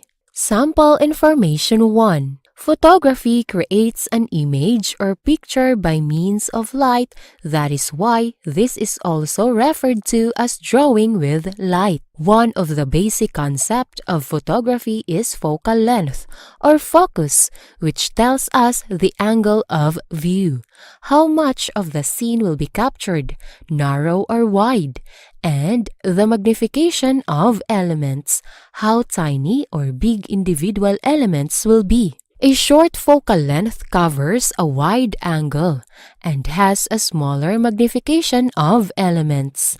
A long focal length covers a narrow angle and has a larger magnification. One of the most important aspects when you buy a lens is the focal length. This lets you know how close you need to be in relation to the subject you are capturing. How to write a paragraph that discusses the basic concepts of photography. Step 1 is to create an outline. Learners, the outline provides the keywords. Keyword A is meaning of photography. It is taken from the first sentence of the information given, which states that photography creates an image or picture by means of light. That is why this is also referred to as drawing with light. This is the keyword for the topic sentence because this is the main thought expressed by the first sentence. Keyword B is basic concepts of photography. These keywords are intended for the supporting details of the paragraph, taken from the second to fourth sentences of the given information, which states that one of the basic concepts of photography is focal length or focus, which tells us the angle of view, how much of the scene will be captured, narrow or wide, and the magnification of elements, how tiny or big individual elements will be. A short focal length covers a wide angle and has a smaller magnification of elements. A long focal length covers a narrow angle and has a larger magnification. These are the keywords for the supporting details, since it tells about the main idea expressed on the second to fourth sentences of the information. Keyword C is importance of the basic concept of photography. These keywords are intended for the conclusion. This is taken from the fifth and sixth sentences of the information, which state that one of the most important aspects when you buy a lens is the focal length. This lets you know how close you need to be in relation to the subject you are capturing. These are the keywords because it gives the main idea of the fifth and sixth sentences.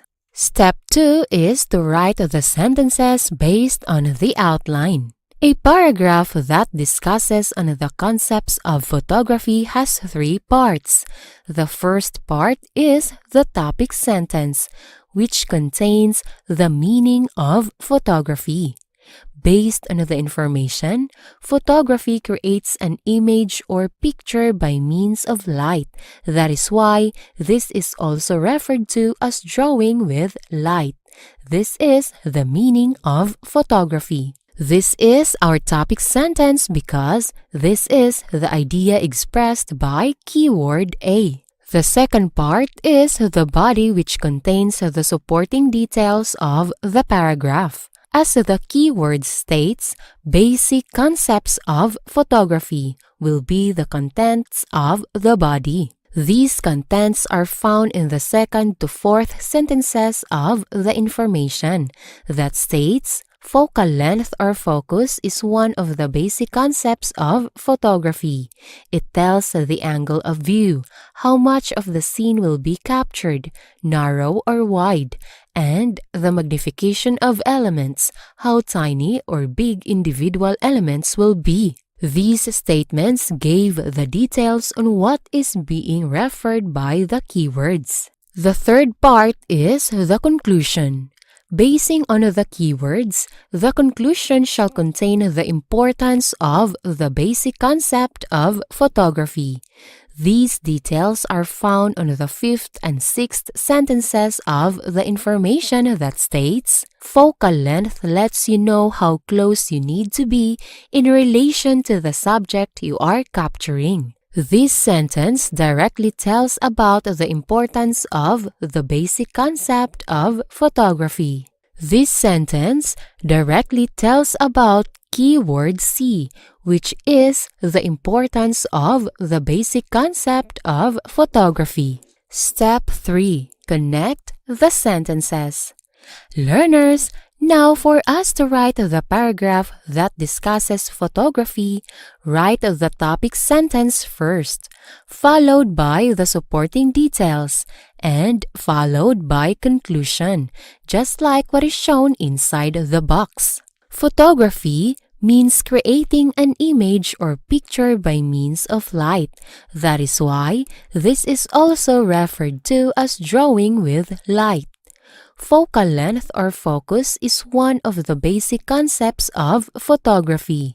It tells the angle of view, how much of the scene will be captured, narrow or wide, and the magnification of elements, how tiny or big individual elements will be. The importance of focal length is, it lets you know how close you need to be in relation to the subject you are capturing.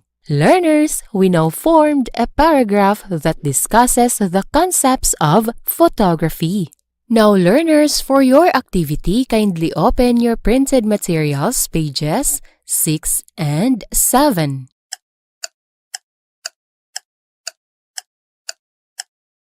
Now learners, it is time for you to do your activity.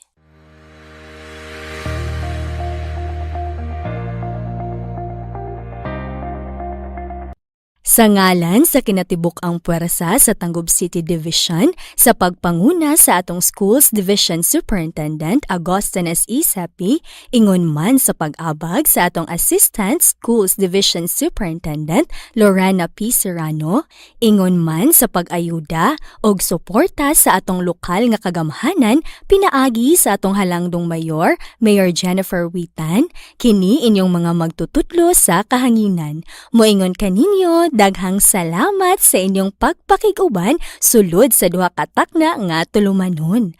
Hangtod ugma, bye-bye everyone and God bless us all.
Happy Tuesday morning! So good morning to all our elementary learners who are watching via our FB Live at Lipid Tayo Tanggob and Astral Academy. I am Herman Sumingit Jr. and you can call me Teacher June gikan sa Maluro Integrated School. Ako Sam, si Rose Angelique Calda, and you can call me Teacher Rose, gikan sa Balatacan Beach Primary School. Og ako usab si Teacher Sherry Dane Aldohesa, you can call me Teacher Denden, gikan sa Kapalaran West Elementary School. And we are your teacher facilitators for today. So good morning Teacher Rose, good morning Teacher Den. Good morning usab Teacher Dune and Teacher Den. Good morning usab Teacher Rose and Teacher June. So today is Tuesday, March 22, 2022. So today we will be discussing topics for grade 1 health. For grade 2 Filipino. And for grade 3 science. And we also have grade 4, 5, and 6 English. We also have grades 5 and 6 mathematics. And grade 6 MAPI Arts. So let's see our topics for today. For grade 1 health, we will deal on how to keep water clean. And for grade 2 Filipino, tatalakayin natin ang pangalan ng lugar. For our grade 3 science, we will have position of a person or an object in relation to a reference point such as chair, door, another person. And for our grade 4, 5, and 6 English, we will deal on characters and setting of the story. And for grade 5 and grade 6 mathematics, we will discuss about solid figures. And for our grade 6 MAPI Arts, we will have concepts of photography. So learners, we will be discussing more topics after a short break. This is Astral Academy Cyber School.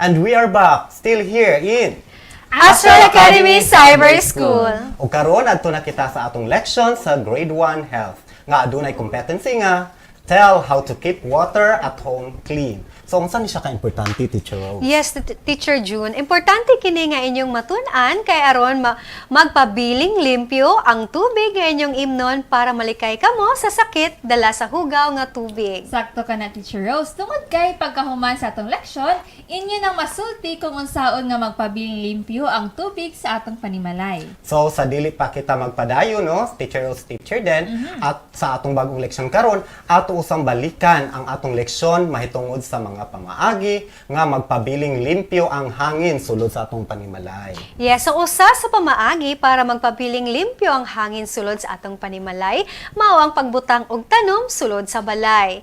Ang pagbutang og tanom sulod sa balay usa ka paagi aron magpabiling limpyo ang hangin tungod kay makatawang kini sa pagwagtang sa polusyon sa hangin. Tinuod jud ka na, Teacher Rose. Usa-usab sa pamaagi para magpabiling limpyo ang hangin sulod sa atong panimalay, mao ang isirado ang bintana kung kusog ang hangin aron dili kasulod ang abog.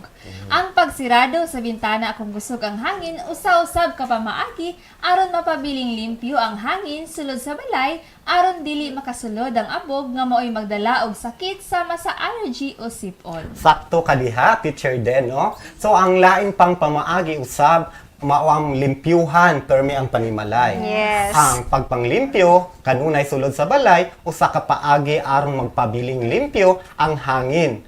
Tungod kay makatabang kini sa paglikay sa mga allergy o uban pang problema sa pagginhawa. Yes, sakto ka na, Teacher June and Teacher Den. So, karon, tunaan nato ang mga pipila ka mga pamaagi kung unsaon aron mapabiling limpyo ang tubig sa panimalay. So, ganina hangin karon, Yeah. tubig.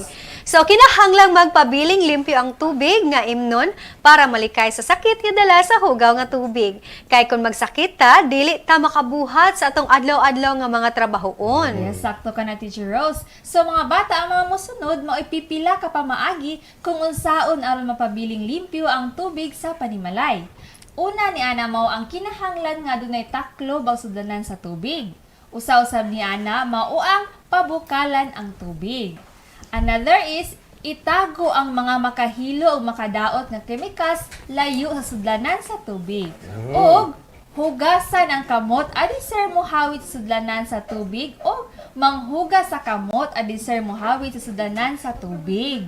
So, Teacher Rose o Teacher Den, no? So, kining tanan, kinahanglan nga ato kining buhaton. Yes. Aron malikay kita sa mga sakit nga dala sa hugaw nga tubig. Yes. So, karon katuna nato og unsaon pagsulti kung unsaon aron mapabiling limpyo ang tubig sa panimalay. So, aduna kitay mga pananglitan nga pahayag. So, usa sa pananglitan mao ang pabukalan ang tubig. So, Teacher Dan, nagsulti ba kini sa pamaagi aron mapabiling limpyo ang tubig sa panimalay? So, Teacher Rose, ang pagpabukas sa tubig usa ka paagi aron mapabiling kining limpyo tungod kay mamatay ang bakterya niini. Busa atong gibutangan og check ang linya nga ilang makita sa screen tungod kay nagsulti kini sa pamaagi aron magpabiling limpyo ang tubig sa atong panimalay. Yes, sakto ka na, Teacher Rose o Teacher Den, no? Pero aduna usab kita ilaing pananglitan Yes. o kini mao ang hugasan ug maayo ang sudlanan sa tubig. So, Teacher Rose, nagsulti ba kini sa pamaagi aron magpabiling limpyo ang tubig sa panimalay? Yes, Teacher June, kinahanglan nga atong hugasan og maayo ang sudlanan sa tubig aron mawala ang hugaw o bakterya nga anaa sa sudlanan. Kini usa ka paagi kung unsaon aron mapabiling limpyo ang tubig sa atong panimalay. So busa atong butangan og check ang linya nga makita nila sa screen tungod kay nagsulti kini sa pamaagi unsaon pagpabiling limpyo ang tubig sa atong panimalay. Tinuod ka na, Teacher Rose. So, sa atong mga learners karon sa inyong self-learning materials, aduna kitay tulo ka mga activities para mas mabansay gayud nato ang atong kahibalo bahin sa kung unsaon para magpabiling limpyo ang tubig sa atong panimalay. Pinaagi sa pagbutang og check sa kahon. Kung ang pahayag, nagsulti kini sa mga pamaagi kung unsaon aron magpabiling limpyo ang tubig sulod sa balay o ikis usab kung dili. So, Yes. sila tulo ka activities. O dili po nato kalimtan, Teacher Rose, no, nga aside sa tulo ka activities, Naabot adaw na po sila. sila parallel assessment Yes. nga ilahang pagabuhaton. Nga pariho ra nga buluhaton Yes. sa ato ang mga activities. O karon, magpatuloy tayo sa ating aralin sa Grade 2 Filipino na may competency na nagagamit ng wasto ang pangalan ng lugar sa pangungusap. So, Teacher Rose, gaano ba ka-importante na malaman ng Pag-aralan, mga yes. bata ito? Of course, Teacher June, no? Importante na malaman ng mga bata ang kaalamang ito sapagkat ang kaalaman sa pangalan ay maaari nilang magamit sa mga komplikadong kasanayan.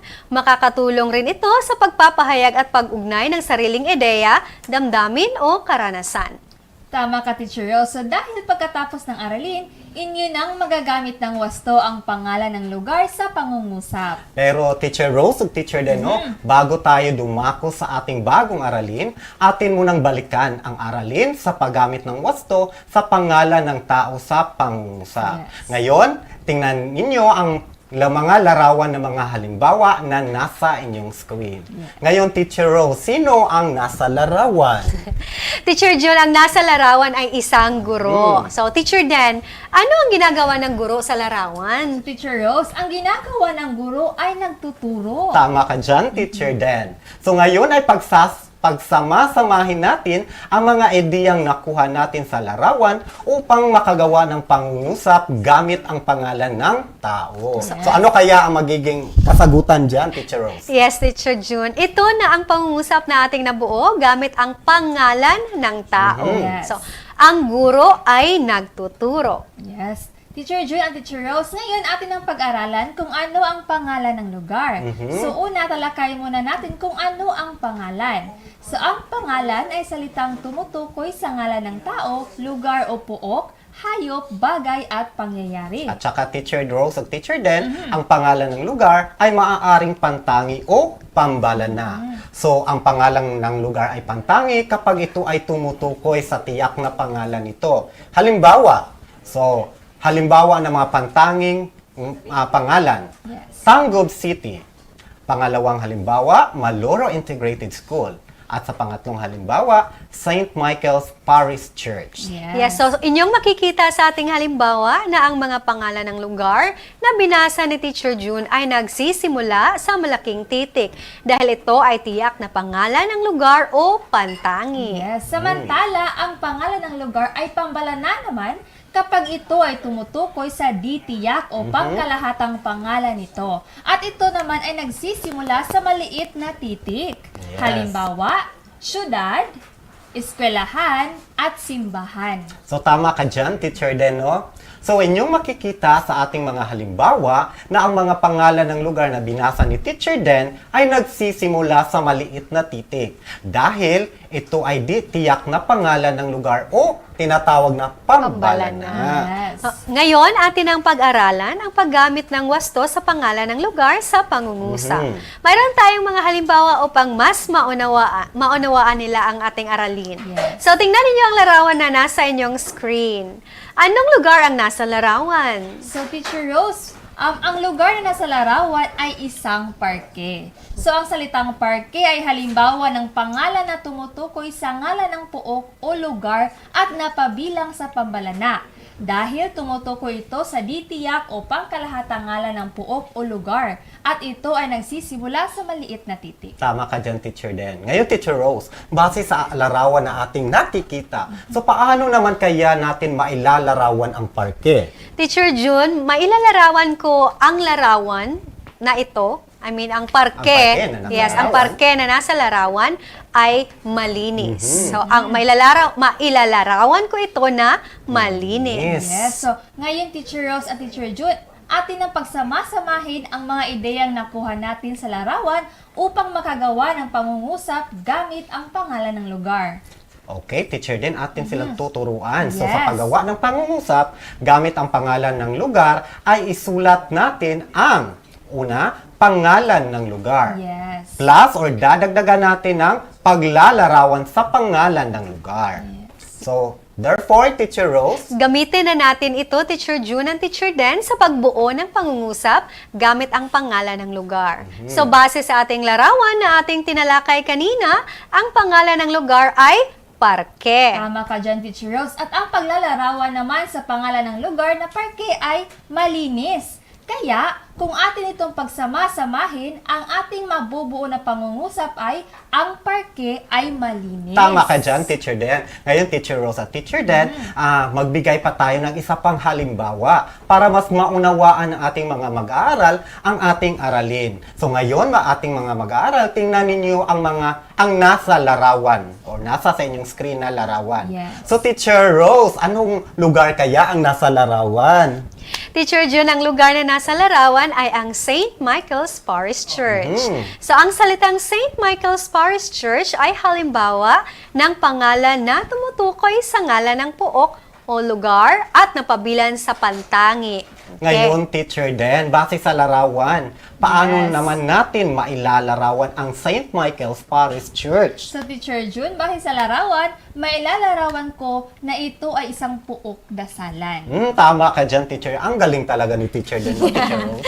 So ngayon ay pagsama-samahin natin ang mga ideyang nakuha natin sa larawan upang makagawa ng pangungusap gamit ang pangalan ng lugar. So magiging ano na, Teacher Rose? Yes, sa paggawa ng pangungusap gamit ang pangalan ng lugar, isusulat muna natin ang pangalan ng lugar. Tapos, susundan ito sa paglalarawan sa pangalan ng lugar. Yes, so gamitin na natin ito sa pagbuo ng pangungusap gamit ang pangalan ng lugar. So, base sa ating larawan na ating pinalakay kanina, ang ating pangalan ng lugar ay St. Michael's Parish Church. So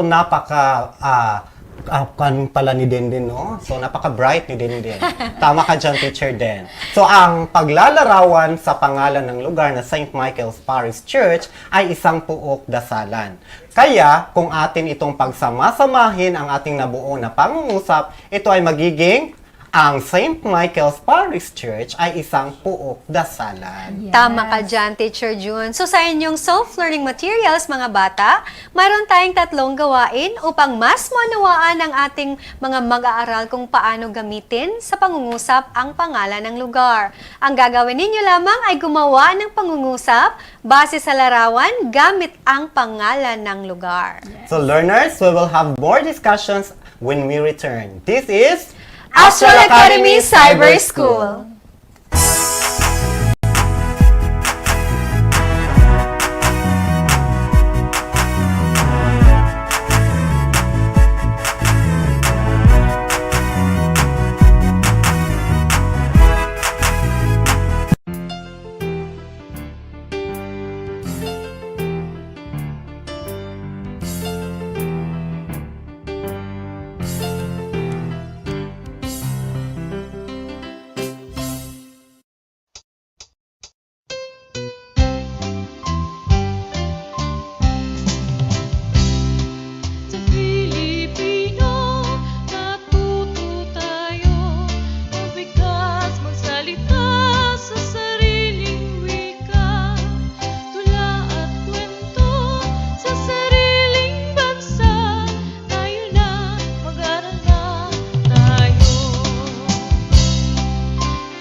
And we are back still here in Astral Academy Cyber School. O karon no adto na pud kita sa leksyon sa atong mga bata sa grade 3 science nga adunay competency nga describe the position of a person or object in relation to a reference point such as chair, door, or another person such as in front or back. Yes. So mga bata, importante kaayo kini nga inyong makatunan aron inyong mahibaluan ang mga nahimutangan o posisyon sa usa ka tawo o butang base sa inyong reference point ug inyong makatunan ang paghulagway niini. Sakto ka na. Kay niguman sa atong leksyon, inyong mahulagway ang nahimutangan o posisyon sa usa ka tawo o butang kung kini ana sa atubangan o likod base sa iyahang posisyon. So Teacher Rose ug Teacher Den, sa dili pa ta magpadayon sa atong bagong mga leksyon, ato usang balikan ang leksyon mahitungod sa paghulagway sa nahimutangan o posisyon sa usa ka tawo o butang kung kini ana sa ibabaw, ubos, o ilalom base sa iyahang reference point. Yes. So karon lantawan ninyo ang hulagway nga inyong makita sa screen. Yes. Okay. So naa dihay building, naay eroplano. So diha inyong makita ang building ug eroplano.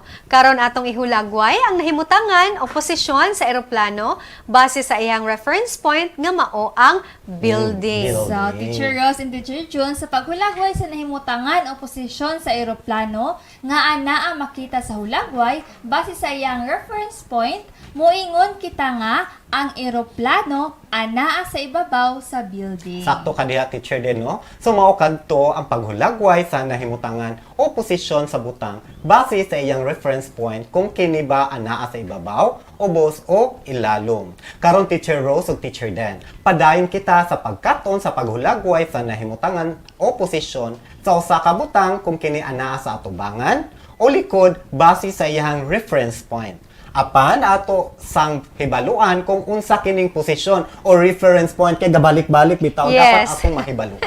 Yes, Teacher June. So ang posisyon ang tawag sa lugar diin nahimutang ang usa ka butang, hayop o tawo base sa butang nga gihimong reference point. O sige na pud ta kadong aning reference Yeah. point. So ang reference point mao ang tawag sa usa ka butang o lugar nga gigamit nga basihan aron mahibaw-an ang posisyon sa usa ka butang, hayop o tawo. So, ang posisyon sa usa ka butang, base sa iyang reference point, mamahimong anaa sa ibaba o ilalom o ubos, atubangan o likod, ug anaa sa tuo o wala. So, karon ato nang katuna ng paghulagway sa nahimutangan o posisyon sa usa ka tawo o butang kung kini ba anaa sa tubangan o likod base sa iyahang reference point. So karon no, Teacher Rose ug Teacher Den, atong lantawon ang hulagway nga naa sa screen og lantawa ang posisyon sa tanong nga naa sa hulagway base sa iyang reference point nga mao ang batang babae. So nakita nila karon sa ilang screen nga adunay picture ano natay Yes.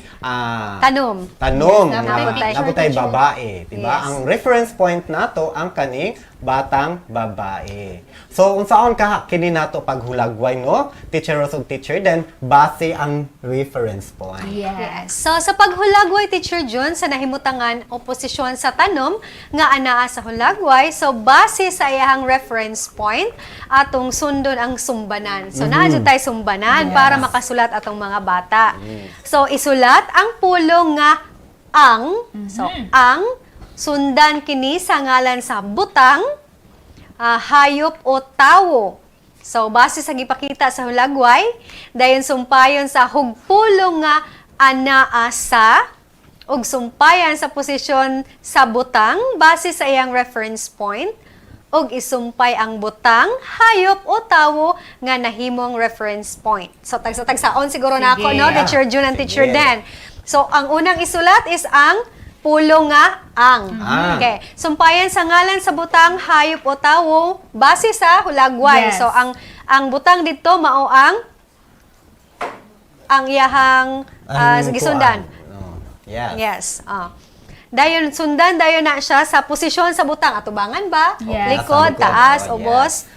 Og isumpay dayon ang nahimong reference Point. point. Yes. So, Karon ato na kining gamiton ang sumbanan sa atong pananglitan nga hulagway. So ato pong ipakita Teacher Jun. Yes, ato ipakita ka tong picture para mas maklaro mas na to, maklaro. no? So, Teacher Den, ikaw na ang So, base sa atong sumbanan, atong ibutang una ang pulo nga ang. Sunod, ato kining punan sa ngalan sa butang. So, base sa atong pananglitan, ang ngalan sa butang mao ang tanom. So, inyo makita sa ato ang picture nga naa ang tanom. So, ato na pong isulat ang pulo nga tanom kauban sa pulo nga ang. So, mamahimo na kining ang tanom. Sunod, sumpay na sa nato kini og mga pulo nga anaasa. So, mamahimo na dayon kining ang tanom anaasa. Dayon, sumpayan na po nato sa posisyon sa butang base gihapon sa gipakita sa hulagway sa iyang reference point. So, base sa hulagway, ang posisyon sa butang nga tanom, base sa iyang reference point, mao ang atubangan. So, sa ato ang picture no, makita ninyo nga nasa atubangan. Sa batang babae ang tanom. So, base sa hulagway, ang posisyon sa butang nga tanom, base sa iyang reference point, mao ang atubangan. So, mamahimo na kining ang tanom, anaa sa atubangan. Sunod, sumpayan sa tawo nga nahimong reference point base sa gipakita sa hulagway. So, ang tawo nga nahimong reference point, mao ang batang babayi. sakto ka diha, Teacher Den. So, karon atong isumpay ang mga pulong ug hugpulong nga atong nasulat pinaagi sa sumbanan aron atong mahulagway ang nahimutangan o posisyon sa tanong base sa iyang reference point. So, ang atong mahimong sentence ani mao ang tanom anaa sa atubangan sa batang babayi. Yes. So, dali ra kayo, Teacher Jun, no? Teacher Dan, ang paghimo og paghulagway.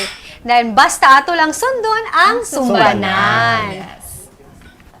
So, learners, para sa dugang pananglitan, paklia ang pages 3 ug 4 sa inyong printed materials. And learners also, para sa inyong self-learning material, aduna kitay tulo ka mga activities para mas mabansay gayud kamo no sa atong ang inyong kahibalo bahin sa pagbase sa paghulagway sa nahimutangan o posisyon sa butang base sa iyang reference point. Kung kini ba anaa sa ibabaw, ubos o ilalom. So gamit ang sumbanan sa paghulagway, ihulagway ang posisyon sa butang, hayop o tawo base sa gihatag nga reference point. Yes. Okay, well, learners, we'll have more discussions when we return. This is Astral Academy Cyber School.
TV, mag-aral ng maigi to get the lessons easily.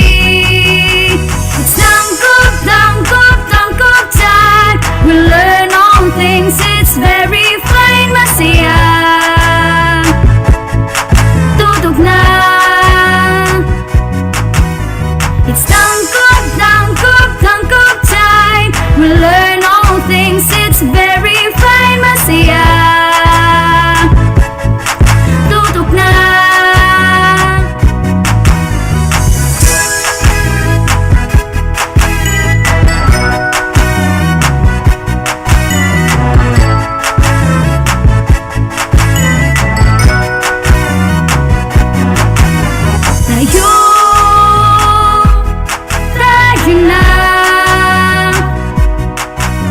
Let's come and learn together, supporting one another. We love, we care, we share.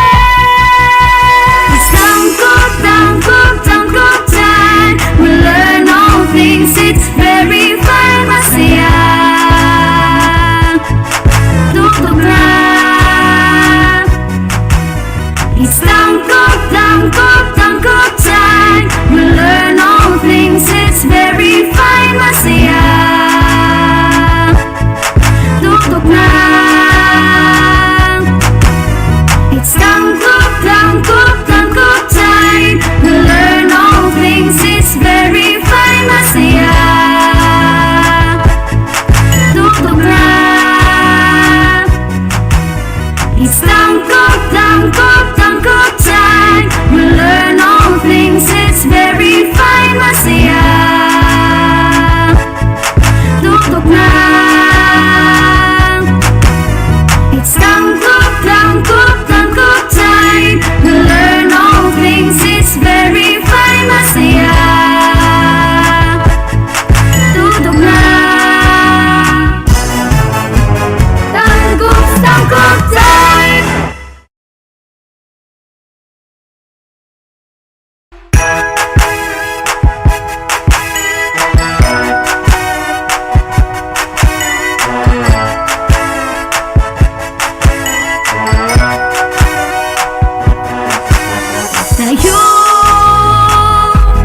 Tayo na.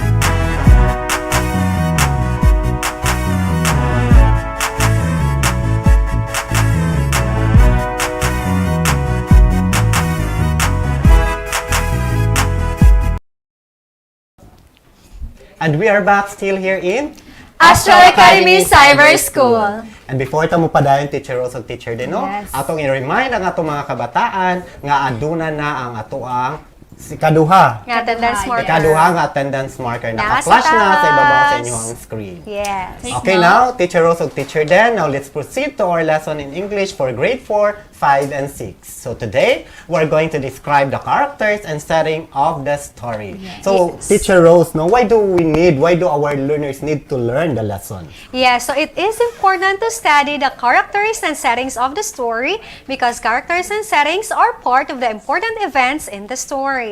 Describing the characters helps the readers understand the story. Describing the settings help the reader understand the characters in the story. So your story setting can have a great impact on the people in your story, how they react and what they do. That's right. So after this lesson, you are expected to describe the characters based on the type and kind of major character they portray in the story, their feelings and characters. You will also describe the settings of the story based on the time and place the story happened. So, but Teacher Rose and Teacher Deno, before we will discuss our new lesson, let's review first how to note important details. So, noting important details will help us to perform more difficult comprehension skills like describing, summarizing, and synthesizing. Yes, Teacher June. So noting details is about paying attention to some details in the story we read, watch, or even details in the picture.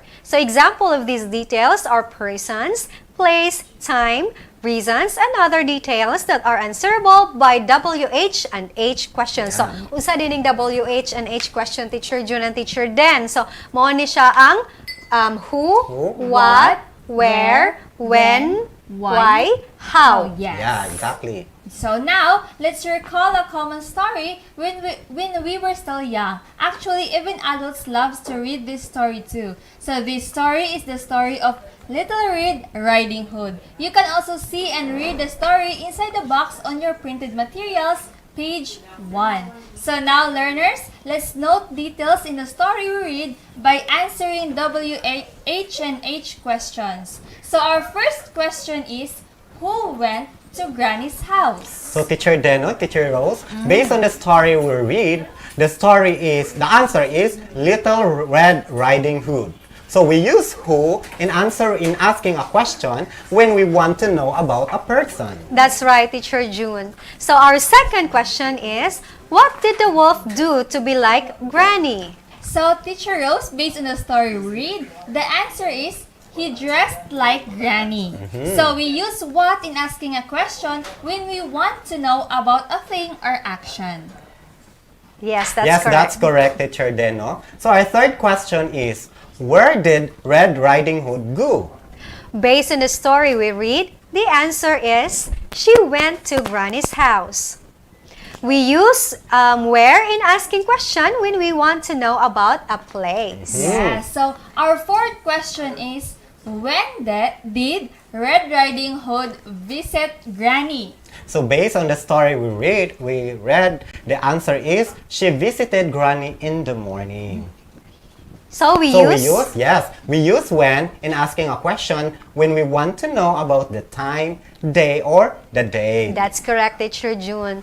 And our next question is, why did the wolf go to Granny's house? So based on the story we read, the answer is the wolf was planning to eat Red Riding Hood. So we use why in asking a question when we want to know the reason for something. And Teacher Rose and Teacher Deno, and for our last question, Yes. it will be, how did the woodcutter help Red Riding Hood and Granny? So based on the story we read, the answer is the woodcutter hit the wolf. So we use how in asking a question when we want to know the way something happens. Yes. So now learners, for our lesson, kindly read and study the information in your printed materials as we discuss the lesson. Short story is a literary work created by imagination and fiction based on a real-life event. It is read in a setting that evokes emotion. It has three elements: the characters, the settings, and the plot. That's right, Teacher Dan, but let us discuss first one of the elements in the short story, which is the character. So a character is the one of the basic elements of a story. Now characters are people, animals, things, or other beings in the story. So they perform the action and speak the dialogue of the story. That's correct, Teacher June. So there are two types of characters. One is major character and two is the supporting character. So the major character is the most important character and the center of the story in which they have the most action done. And there are two kinds of major character. One is protagonist and the other one is antagonist. So the kinds of major character, first is protagonist. Yeah. So more ba na ilagay ingon nga Usa ka bida? nito ta, Yes, bida ang common protagonist. term ani. So protagonist is the major character around which the whole story revolves, while the antagonist, which is the kontrabida, Kontrabida. is the major character or group of characters causes the conflict for the protagonist. Yes, so the second type of characters is supporting character. So the two supporting characters supports the major characters either in good or bad ways. So learners, remember, characters in a story can be described based on the types of character and the kind of characters they portray in the story. So Teacher Rose and Teacher Deno, aside from character, let's have another element of a short story, which is the setting. Yes. So setting is the time and place, or when or where the story happened. So these are the aspects to consider how setting contributes to a story. First is the place. So a place is a geographical location where the action of the story takes place. And another is the time. Time is the historical period or the time of the day or year when the story takes place. Yes. Now kindly open your printed materials on page 4. Let's describe the characters and settings of the story. To do that, let's recall the story of Cinderella. Recalling the story of Cinderella through noting details by asking WH questions will help us describe the characters and settings of the story. So let's note details in the story of Cinderella by answering WH and H questions. Yes, so our first WH questions is, who are the characters of the story? Well, Teacher Deno, Yes. based on the story of Magdaghan Cinderella, pa, Teacher Jun. these are the characters. So we have Cinderella, of course. Yes. We have Prince Cedric, and then Fairy Liabel, and King Simeon, the Queen, Papa Alex, Lady Frizzy, Cassandra, Marga, Mozzarella, si Cheddar, Ambassador, and the Guard. So those are the characters of the story. Daghan kaayo, Teacher Jun. Daghan kaayo ang mga characters. Sige, Teacher Jun, let's break down these Yeah. characters into major characters and supporting characters. Yeah. So, who are the major characters in the story? So, to answer that, based on the story of Cinderella, the major characters are, there are only two, Cinderella and Lady Freezy. So, learners, Cinderella and Lady Freezy are major characters because they are the most important characters and the center of the story. They are the one of the characters in the story with the most action made. So now, kung na-answer na nato si Major Major, characters, karon ato na pong answeran, who are the supporting characters in the story? Yes, Teacher Dino. So based on the story again from Cinderella, these are the supporting characters. We have the Prince Cedric, the Fairy Liabel, the King Simeon, the Queen, Papa Alex, Cassandra, Marga, Mozzarella, si Cheddar, Ambassador, and the Guard. So dagan-dagan ang supporting characters, no? So these characters are the supporting characters in the story because they support the major characters either in good or in bad ways. Yes, then i-break down pag yun nato ang major characters, Teacher Jun and Teacher Den. So let's ask, who is the protagonist in the story? Yeah, di ba ingon ka ang protagonist mo na ang bida? Bida. Yeah. Kinsa ang bida Yeah, sa story? So Teacher Den. Yes, so based on our story, Cinderella, our protagonist or the bida is Cinderella, of course. Yeah, of course. So, Cinderella is a protagonist in the story because the important events of the whole story revolve around her. Yes, if there's a protagonist, there's also a antagonist. Yes. And Teacher Rose, who is or The who are kontrabida. the antagonist or kontrabida in the story Yes, of Cinderella? Based on the story of Cinderella, Teacher June and Teacher Den, the antagonist in the story is Lady Freezy. Yes. So Lady Freezy is the antagonist in the story because she causes the suffering of Cinderella in the story. Yes, so now let's have another WH question upon. So the question is, where did the story happen? Di ba, where did the story happen? That Where talks man, on where? that Yes, setting. the setting. Yes. Teacher Den, to answer that one, the story happened in the kingdom of Aldolicia. Yes. So, Yes. ganina ang pangutanan ni Teacher Jun kay where. Yes. Where did the story Where? happen? So, Karon lugar. akong pangutanan na po, Teacher Jun, when did the story happen? So when? So naghisgot siya o kanus. kanus-a, So yes. therefore, to answer your question, Teacher Rose, the story happened once upon a time. Yes, So, once upon a time. Teacher Den? Yes, so through noting details, we are able to identify the characters and settings of the story.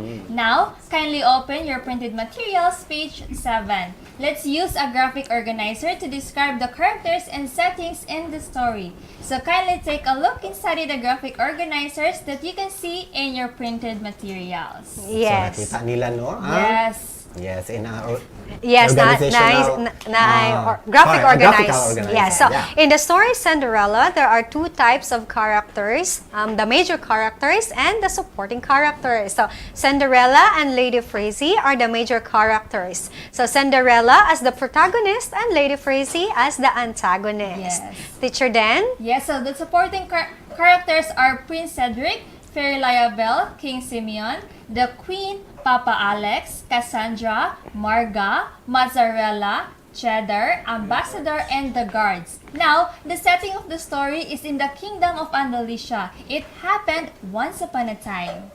Yes, Teacher Den. Yes. Now for your activity, kindly open your printed materials on pages 8, 9, 10, 11, 12, and 13.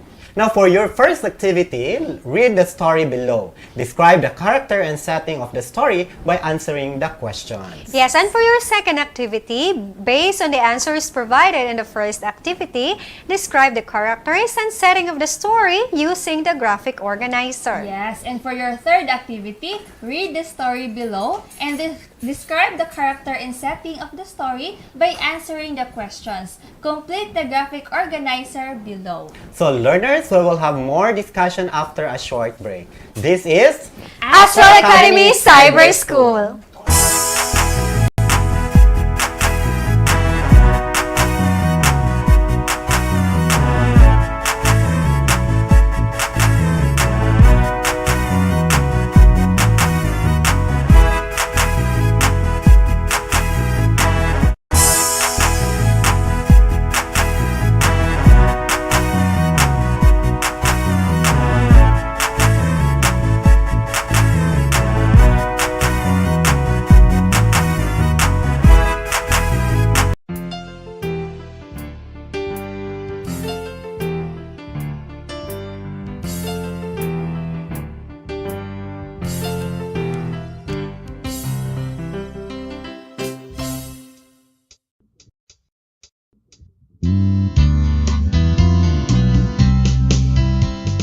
This is the way we speak. This is the way we read. This is the way we write. This is the English way. This is the way we speak. This is the way we read. This is the way we write. This is the English way. Come and learn to speak and write of the language of the world. Learn to understand the language of the world. This is the way we speak. This is the way we read. This is the way we write. This is the English way. This is the way we write. This is the English way.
And we are back still here in Astral Academy Cyber School. And now let's discuss our lessons in mathematics for grade 5 and grade 6. So today we will learn mathematics 5, how to describe the different solid figures using pictorial models.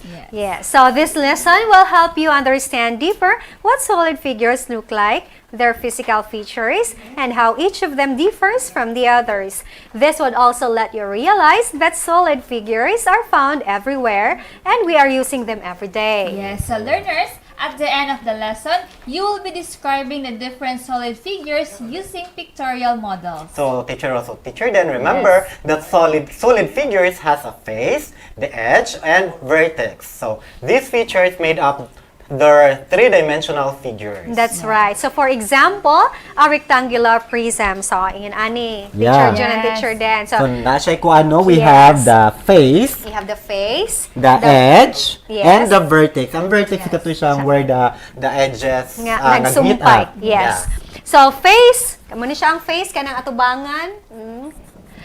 Face refers to any single flat surface of a solid object. So in the model, all the flat surfaces that form rectangle shapes are the faces of the rectangular prism.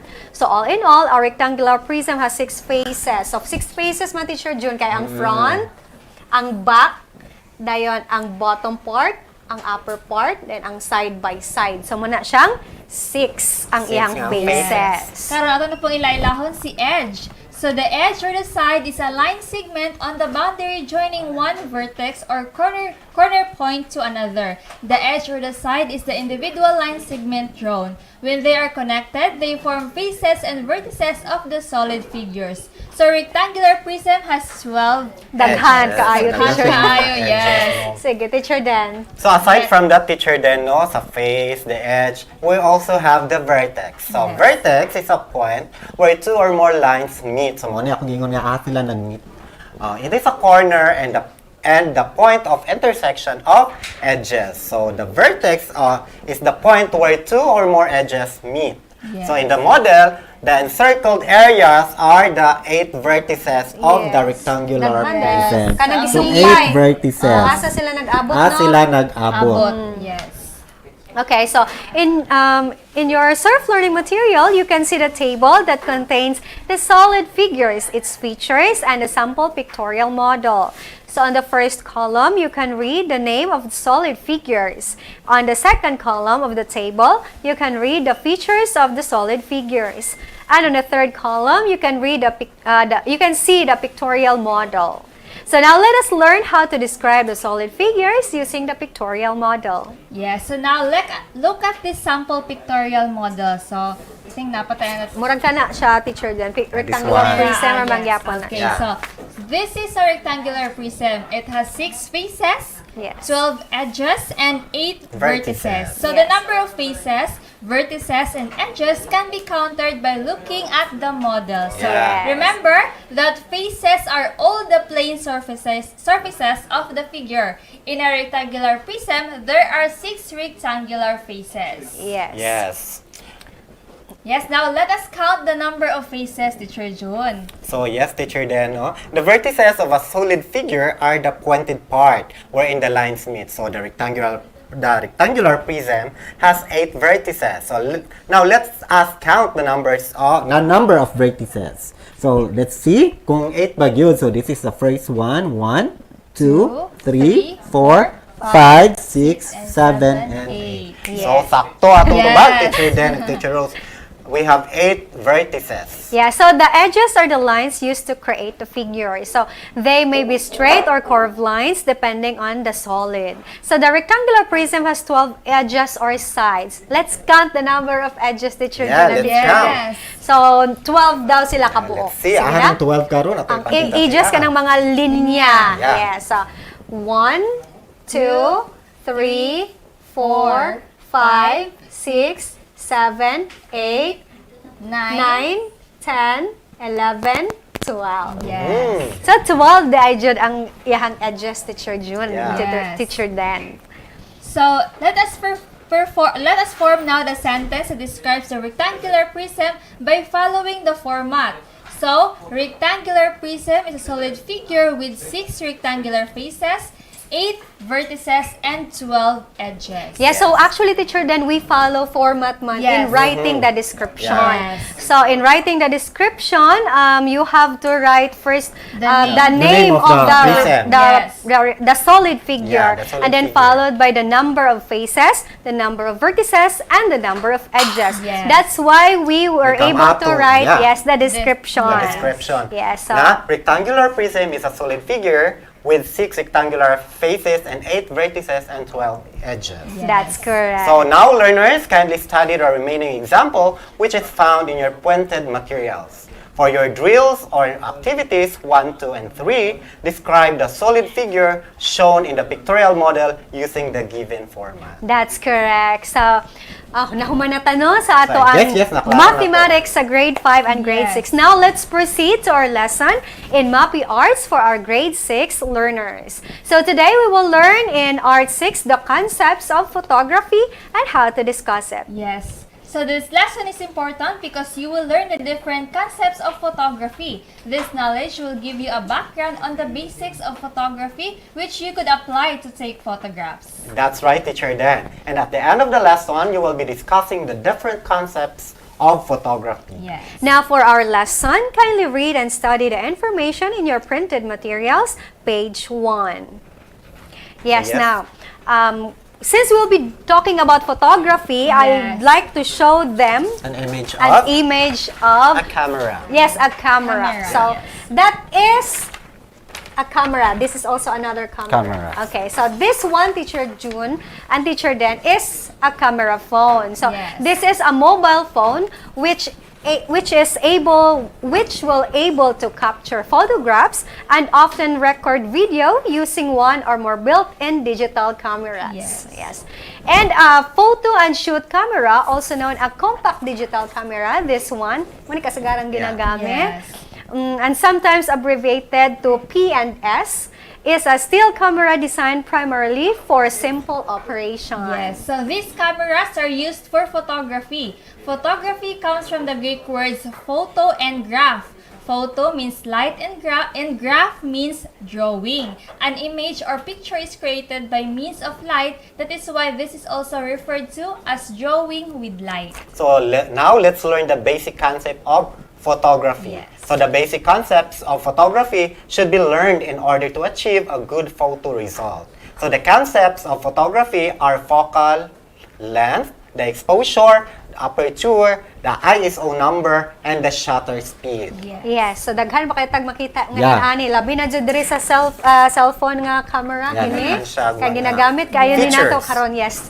So ang first is focal length or focus. So it tells us the angle or view, how much of the scene will be captured, narrow or wide, and the magnification of elements, so how tiny or big the individual elements will be. Yeah, exactly. Yeah, so while a short focal length cover a wide angle and has a smaller magnification of elements. So just like what is shown in the picture on their screen. So a long focal length covers a narrow angle and has a larger magnification.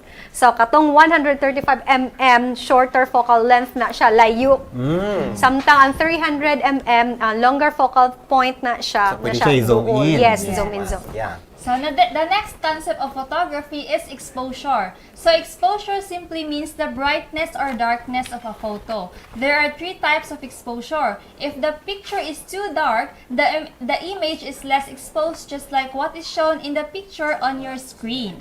So if it is not too dark or too bright, yeah. the image is properly exposed, just like what is shown in the picture on the screen. And if it is too bright, then it is overly exposed. So if you look at the images on your screen, you will see the difference between the images when it comes to exposure. So the next concept of photography is the aperture.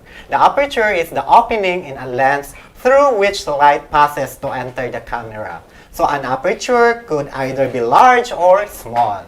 So the image result would vary depending on the lens opening used. Yes. So a large aperture could create a blurry background, while a small aperture could create a clear image in the absence of a blurry effect. Yes, so mo man ni siya, isa ni siya sa mga ways to emphasize ay mong subject. Oh, yes. Mag-picture ka. I-blurred ang I-blurred ang background. background Yeah, exactly. para maklara ang subject. Ang focus. Yeah, so if you will look at the images on your screen, you will also see the difference of the images based on their background. So the next concept of photography is ISO, so which means International Organization for Standardization. So ISO is the level of sensitivity of your camera to available light.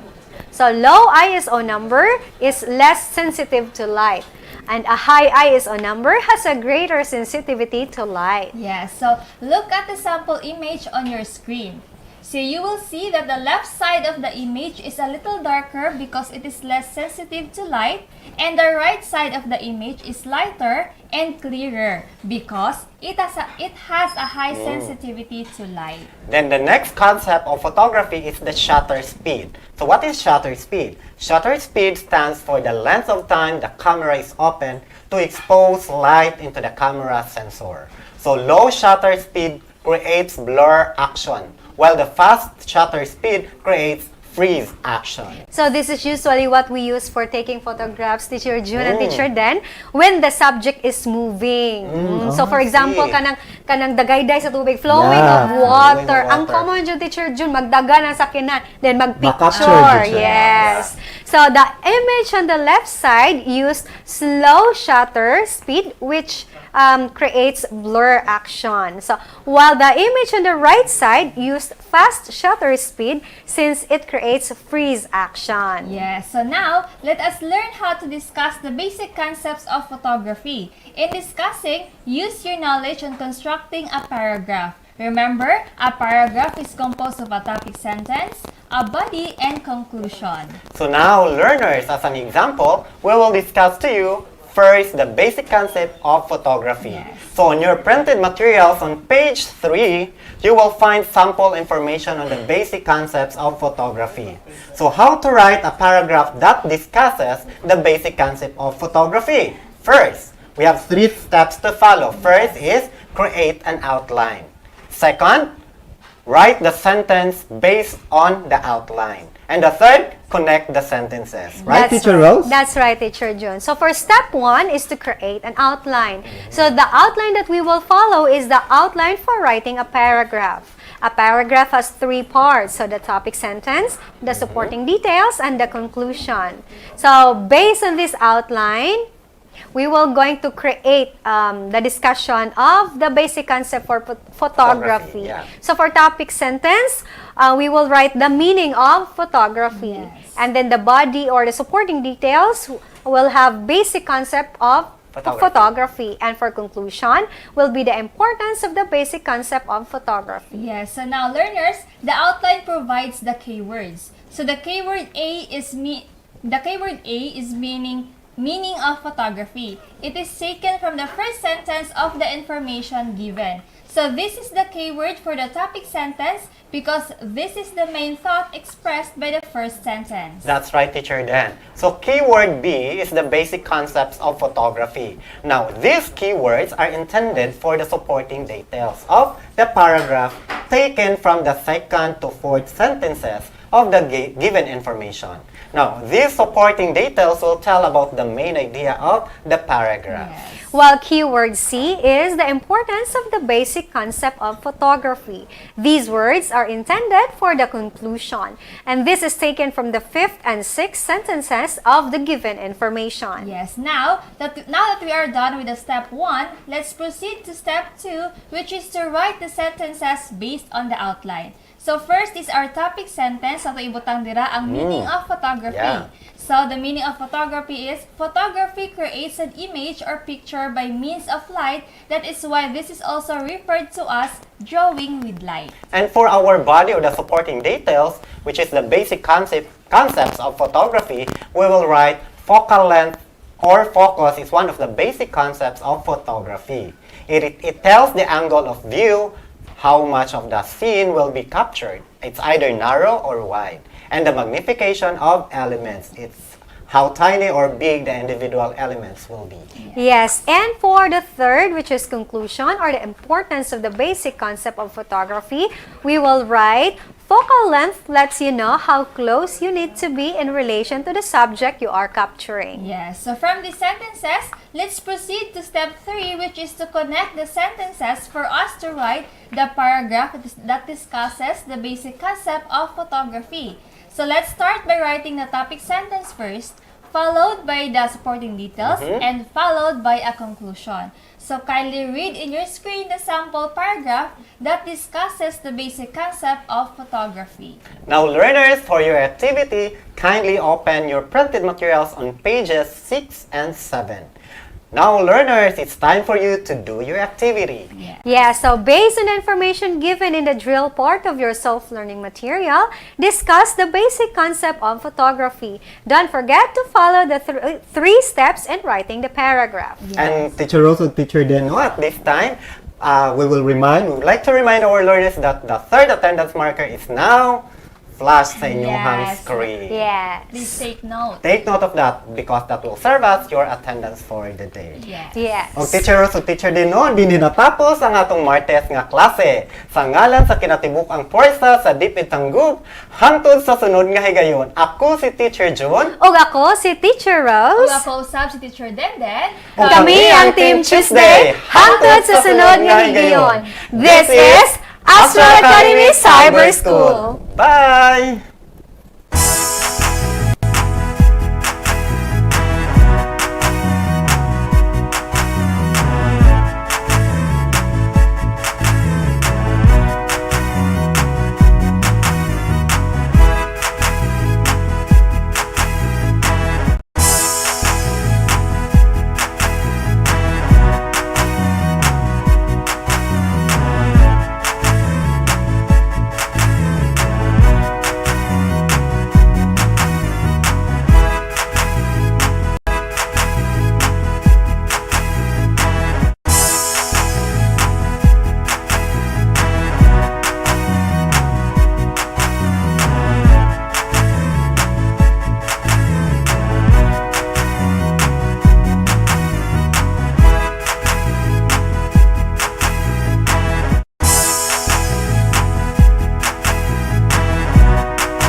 Good morning to our senior high school learners who are watching via FB Live at DepEd Tayo Tanggub and Astral Academy. I am Mama Halia Sultan from Santa Maria National High School. And I am Mildred Bibi Chaida from Tanggub City National High School. And we are your teacher facilitators today. Good morning, Mama Hal. Good morning, Ma'am Mildred. Today is actually March 22, and we will be discussing topics about the subjects Practical Research 1 and of course Creative Writing.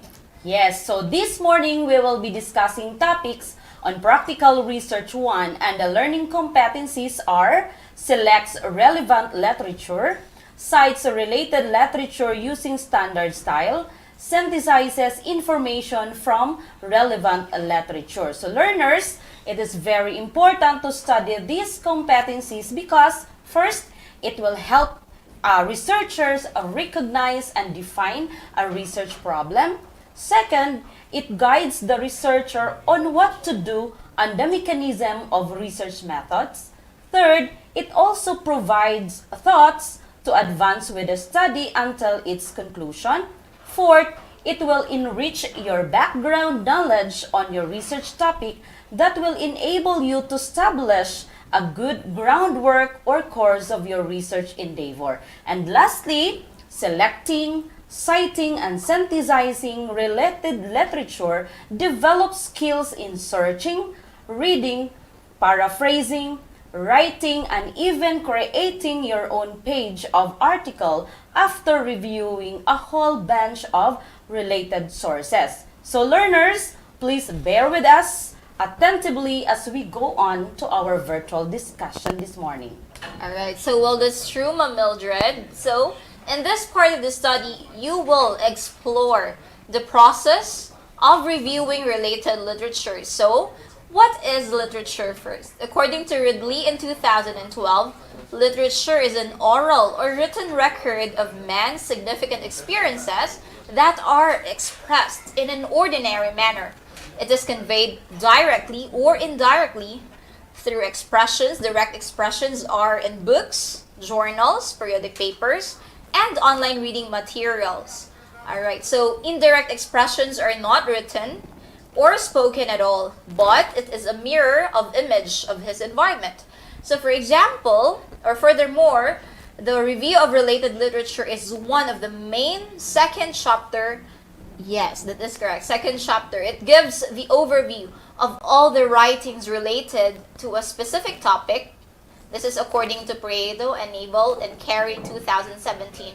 So therefore, selecting the right sources for the literature review is very important in producing a quality research paper. Okay, so additionally, a review of related literature will strengthen your claims of a systematic, purposeful, and well-defined research paper. So since a review of related literature is the process of collecting, selecting, and reading books, journals, reports, abstracts, and other reference materials, so the following information may be collected from review of related literature. First one, we have the background knowledge about the problem and associated ideas. Okay. So second, the theories that give details of the presence of the problem and certain variables that is connected to the problem.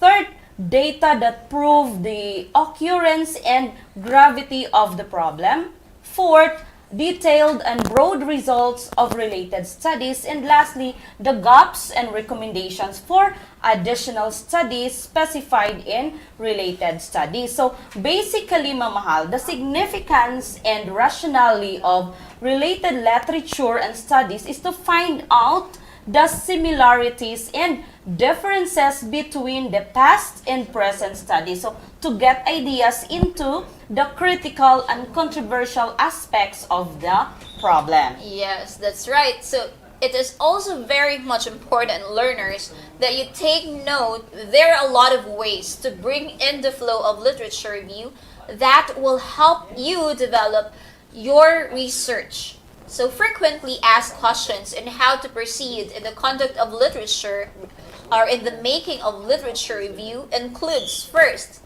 how, okay, that is, you need to know or to review how will you be able to develop the research, okay, conduct of the literature review includes how to look for sources, how many sources should be cited, and how to discuss ideas taken from the study. So cited, this could be authors, you need to cite authors, and so on. So this topic we need to be able to present a step-by-step guide in undertaking a review of related literature to facilitate your understanding. Okay, so that's right, mamahal. So exposed to a wide source of facts and conditioned by a limited time frame during the conduct of the study, so it is necessary that you have a guided approach in reading or reviewing various literature works that are related to your research topic, your present research topic. So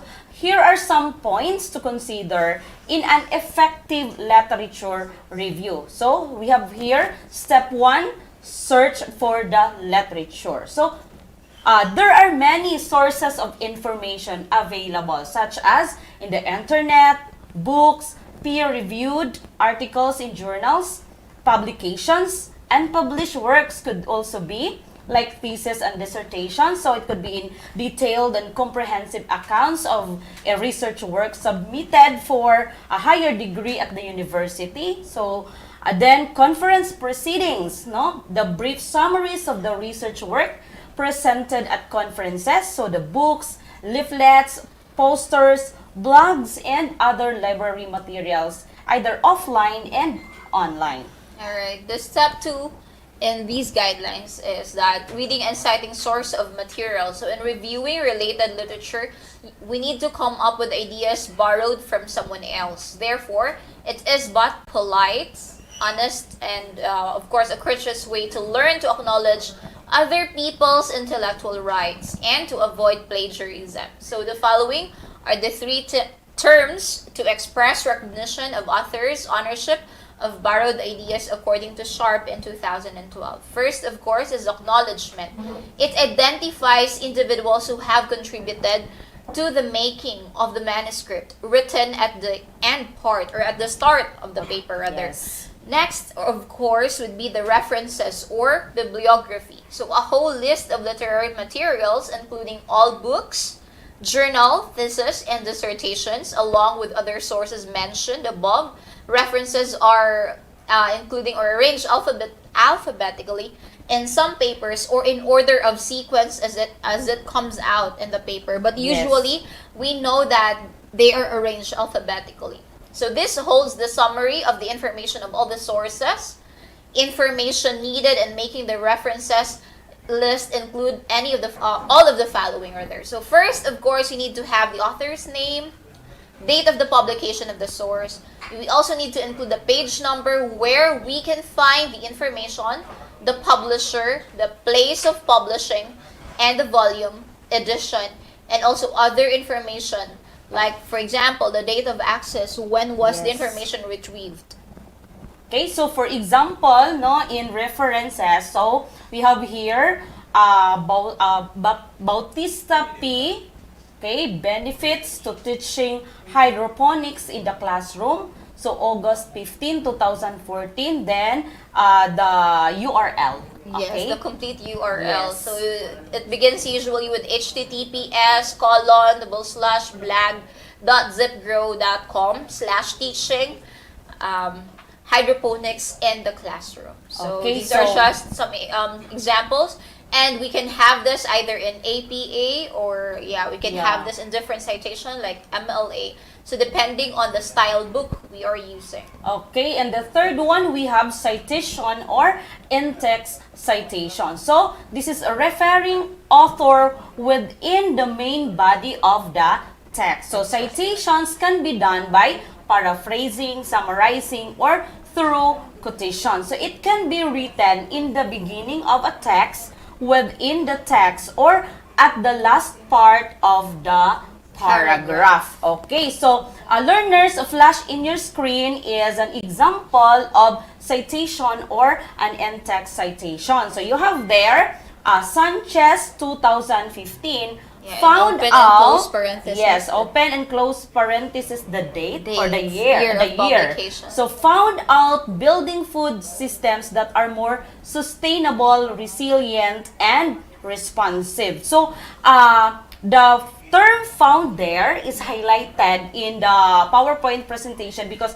in research it is called as the signal phrases. Okay? So another example is the study of Chunaka 2012 revealed that extracts derived from algae contain such components of polysaccharides. So again, the highlighted word there is revealed as serve as the signal phrase, no? Yes. So that is an example of in-text citation. So it you cited the author. First. Oh, yes, you cited the author where you get the ideas that is helpful to your study. To the paper, Okay, yes. so it is very important in research learners that you need to cite it carefully Yes, so that you will exactly. not be plagiarized. So, citing You will not properly be- the author because it is not your own idea. So, citing properly will save you from plagiarism. Yes, and because we all know that we need to respect intellectual rights. Yes. That is actually guarded by a certain law or public act in the Philippines. It is quite similar with, of course, theft because Yes. these are also properties. And also, it is very much important. One thing that we need to remember in in-text citation is that we need to give credit where Yes. credit is due. Okay, so we have here three basic methods of referencing the author referred in this module. So we have what we call as these are the standard Yes. style or the standard format. So we have the APA system and the MLA system. So APA stands for American Psychological Association, and the MLA, so it means Modern Language Association. Okay, so these are the features in writing. So the APA, it is known as the author date System. Yes. Author date system. Okay, so with regards to author's name, so you have there an example in your in the PowerPoint presentation, Carrion JB.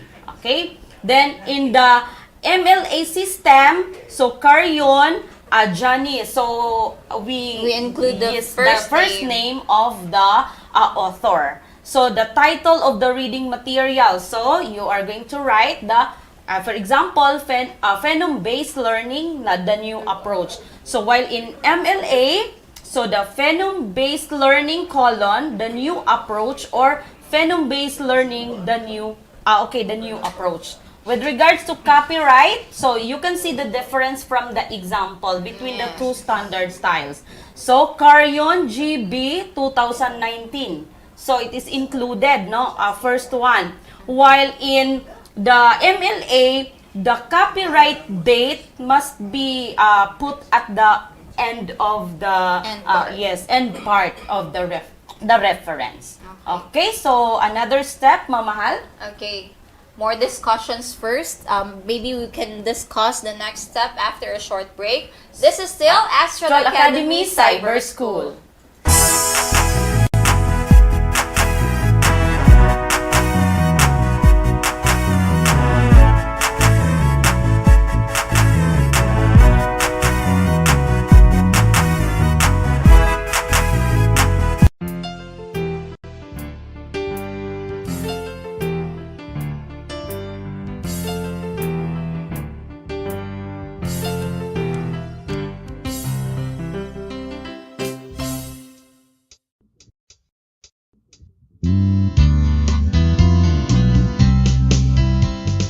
This is the way we speak. This is the way we read. This is the way we write. This is the English way. This is the way we speak. This is the way we read. This is the way we write. This is the English way.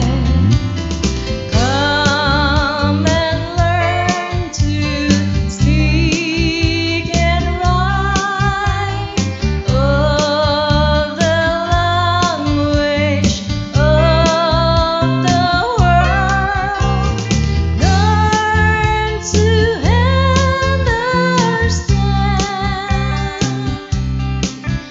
the language of the world. This is the way we speak. This is the way we read. This is the way we write. This is the English way.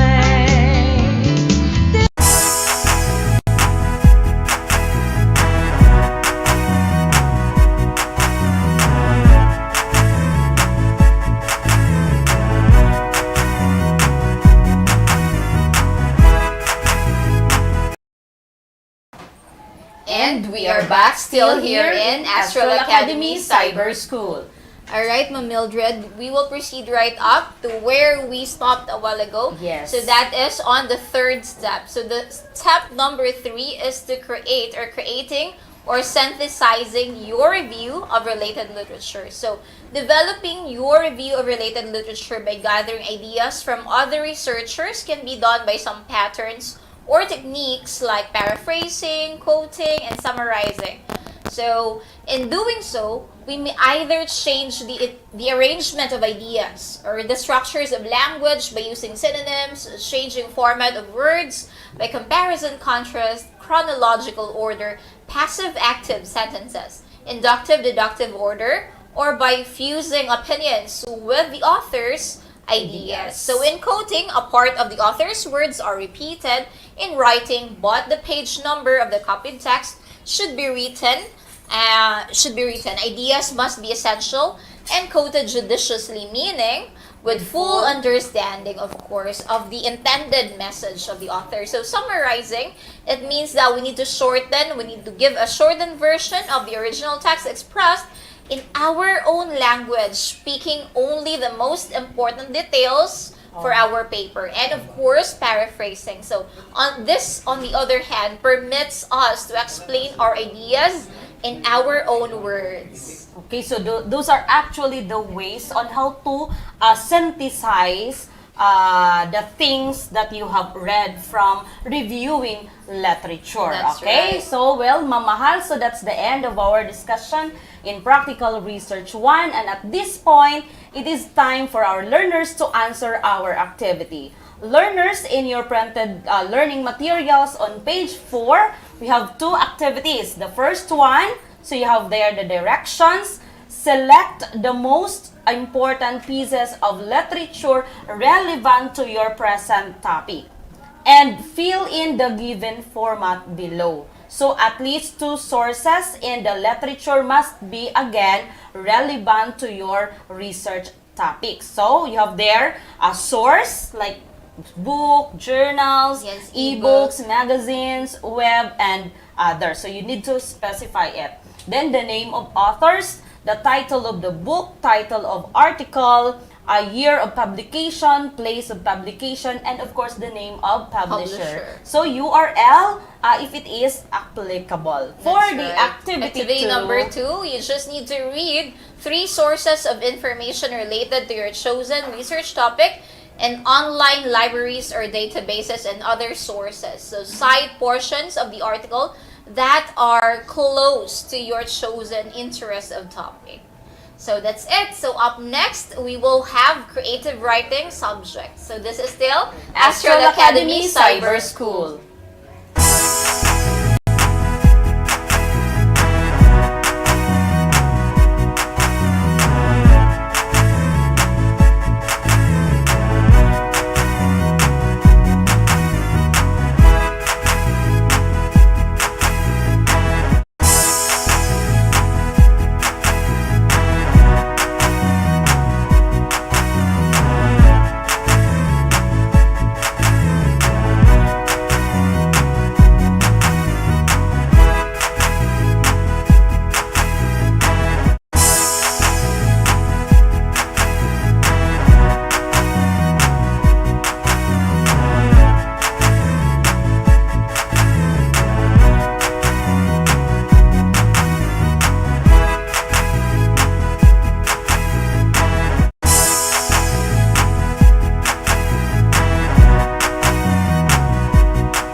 And we are back still here in Astral Academy Cyber School. Alright, and now this time, learners, since we are done with practical research lesson, let us move towards creative writing. So our competency is to identify various element, techniques, and literary devices in various modes of fiction.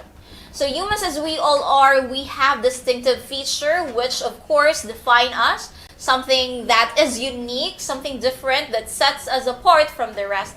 So these attributes strengthen our uniqueness and personality, make us special. So any piece of literature, for example, also has distinctive features and elements, of course, that aesthetically collaborate to create an impact. So this time, let us learn how to identify these various elements of fiction. So the first, let us equip ourselves with terminologies for this lesson. So the first term is prose. Yes. So when we say prose, it is a communicative style. So that sounds natural and uses grammatical structure. So prose is the opposite of verse or poetry. So which employs a rhythmic structure that does not mimic ordinary speech. So aside from the fact that prose differs from poetry, when it comes to structure, it has also distinctive features or elements for essay identification. So let us discuss some of those. So, Mamahal, the features of a prose. Okay, so the first one, we have the plot. So the plot of a literary work is the series of events in the story. So it is actually has, or most of prose have 5. So we have the exposition. This introduces the characters of the story and shows to the audience how they are related with one another, as well as their goals, motivation, and of course the moral character of these, of these characters. So that is exposition. So further up, if we have a pyramid, we'll move to the rising action of Mildred. Okay, for the rising action, so this stage begins with a conflict which moves the main character or the protagonist to take action. So, moreover, this is the phrase in the story where the main character acknowledges his or her goal and shows the manner in which the obstacles are overcome. Alright, so we also have the climax. It's also known as the most significant or most interesting part of the story. It is the turning point of the story where the protagonist makes a certain decision which will either cause him to win or to lose in the battle he is in. And also, furthermore, this decision makes it clear, that gives description to the kind of person or the character that he is. Okay, so the next one we have the falling action. So this element comprises events which lead to the ending of the story, in which the character's actions got the problem fixed. Okay, that's right. And we also have the denouement. Alright, yeah, it's not, the spelling is different, but it's pronounced as denouement. So this phrase is where the conflict has officially ended. So this problem has been solved, the problems of both, either the protagonist or the antagonist. So finally, the story shows and eventually happened that the character's conflict ends. But of course, in some stories, especially for stories that involve cliffhanger or that uses literary devices, this may be omitted because some of them will give you a hanging ending, and the problem is not yet solved. Alright, but usually they are solved. Like you have Once Upon a Time and it ends with They Live Happily Ever After. That's the usual plot. Okay, next we have the conflict. So conflict, there are actually 4 types of conflict. So when we talk about conflict, it is the struggle of 2 or more opposing forces. So what are these conflicts, Ma'am Mildred? Okay, so we have here man versus man, conflict with other people. Okay, another one we have man versus nature. So it is a conflict between nature. Yes, example, there's a typhoon, there are earthquakes, something like that. Okay, the third one, man versus society. So it's the conflict between or with the society. Yes, that's correct. Like for example, there might be some things considered as taboo in your society, but you kept on doing them. So your problem is yourself against them. They establish normative rules of a certain society. Okay, the last one we have man versus himself. Okay, it is also known as internal conflict. Something that you are processing individually. So we have different internal conflicts. Like for example, either to show up a real self or just to hide it or conceal it. That's internal conflict, or man versus himself. So we also have another element, and that is the setting. So setting is actually very important. It is the time and place of the story. It actually keeps the story afloat. So that the author describes the geographical location and the physical surroundings and the historical period in which the story is set. And oftentimes, we have this what we call as dynamic characters. So when we say dynamic, from the term itself, they change as a result of what happens to them. Yes, the circumstances move them into changing their behavior, for example. We also have static, so they do not change what that person looks like, what that character does, what he says. So the second point of view, the narrator tells the story to another character using you. Yes, exactly. Some examples of these are Goosebumps tales before. Like for example, it's as if that you as a reader is included in the story because of the pronoun used, which is you. And the third point of view, the story is told in the third person. So he, she, or they. And there are actually there are actually 3 types of third-person point of view, but we will have a separate discussion in that. So the next one is symbolism. So these are some of the significant something else that represents something. No, for example, an author, symbolism is using an object to represent an idea or another person. Like for example, dove is usually a symbol of peace, for example. So you also have language and style. Okay, so style is the manner in which an author uses words. So, constructs sentences, incorporates non-literal expressions, and handles rhythm, timing, and tone.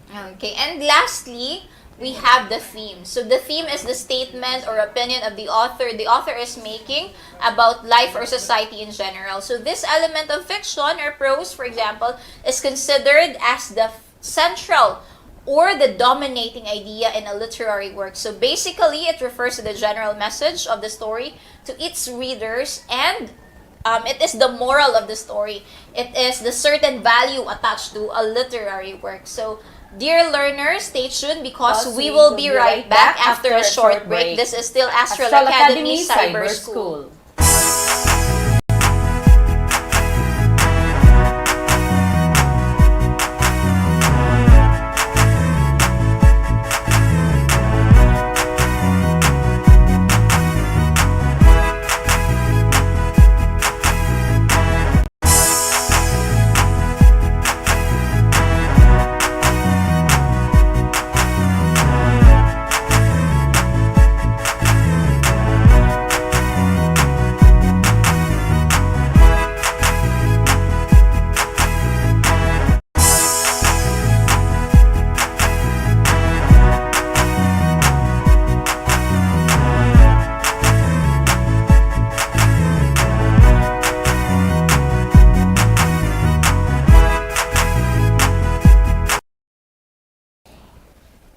And we are back still here in Astral Academy Cyber School. So we hope, Ma'am Mildred, that Yes. our learners were able to identify the various elements of the literary or of a literary work, especially fiction. So grab your activity sheets, dear learners in creative writing, and read the directions and be ready to give the best answer. So we actually have two activities. The first one is for you to identify what is being referred to by the following sentences based on what you have learned or read about the fiction. Everything that we're not able to accomplish maybe as of the limited time given are found on your SLM. Okay, so for the activity 2, you have there the directions. Read each statement carefully and pick your answer from the table below. So same you write it in your one whole sheet of paper.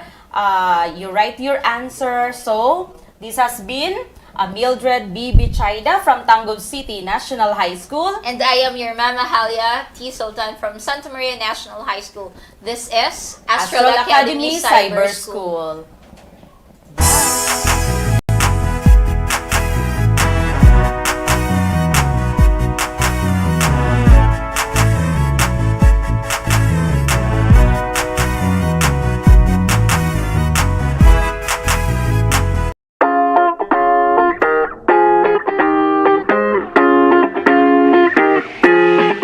The Department of Education, Division of Tangub City, in partnership with the local government unit of Tangub, presents Ang Tangkub, Transforming Advancement in the New Normal, guiding K-12 learners under broadcast media and instructional program, crafted in response to the need of making education possible and accessible to students at the comfort of their homes. It covers the most essential competencies, thematically layered in drama plays which were originally written, directed, and performed by teachers to see to it that education is securely provided. This is Ang Tangkub.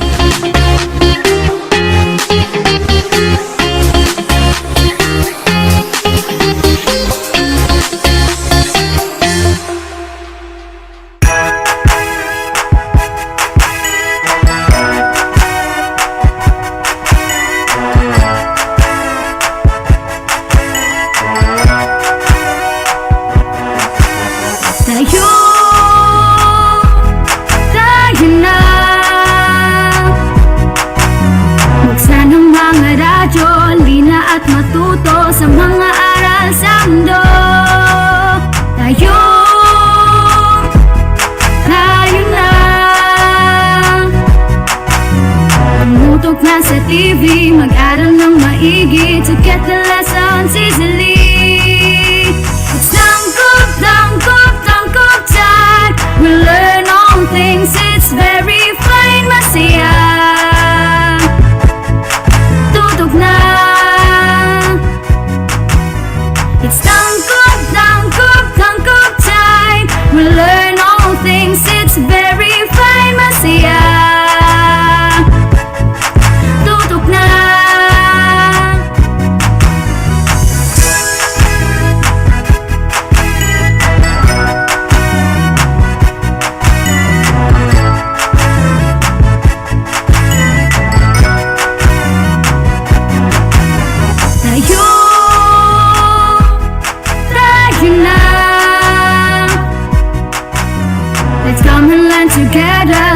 helping one another. We love, we care, we share. It's tangkop time. We learn all things, it's very fun. Masaya, tungkol na. It's tangkop time. We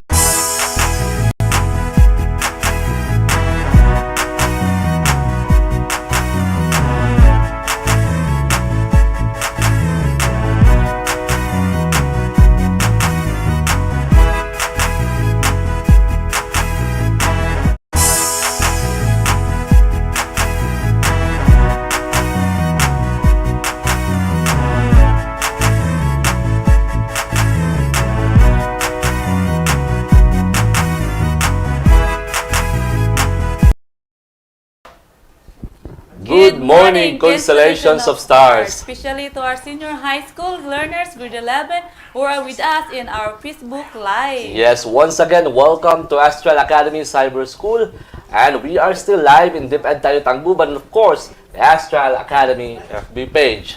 Okay, so I am teacher Marilee from Makilaw Integrated School. And still, your teacher are from Loranzutan National High School. And we are your teacher facilitators today. Okay, today is March 22, 2022 at ngayon ay ating tatalakayin ang asignatura sa Pilipino, ang pagbasa at pagsusuri ng iba't ibang teksto tungo sa pananaliksik. Kaya ngayon mga bata, kunin nyo na ang inyong printed self-learning materials because para sa asignaturang pagbasa at pagsuri ng iba't ibang teksto tungo sa pananaliksik at ang inyong papel, pluma para sa pagtatala ng mga karagdagan at mahalagang impormasyon na maririnig ninyo dito sa amin. Okay, learners, ang ating learning competency ngayon ay nakakakuha ng angkop na datos upang mapaunlad ang sariling tekstong isinulat. Tama. So, mahalagang mapag-aralan natin ang competency na ito o kasanayan sa pagkatuto dahil kailangan na matutunan mo ang tamang pagkuha ng mga datos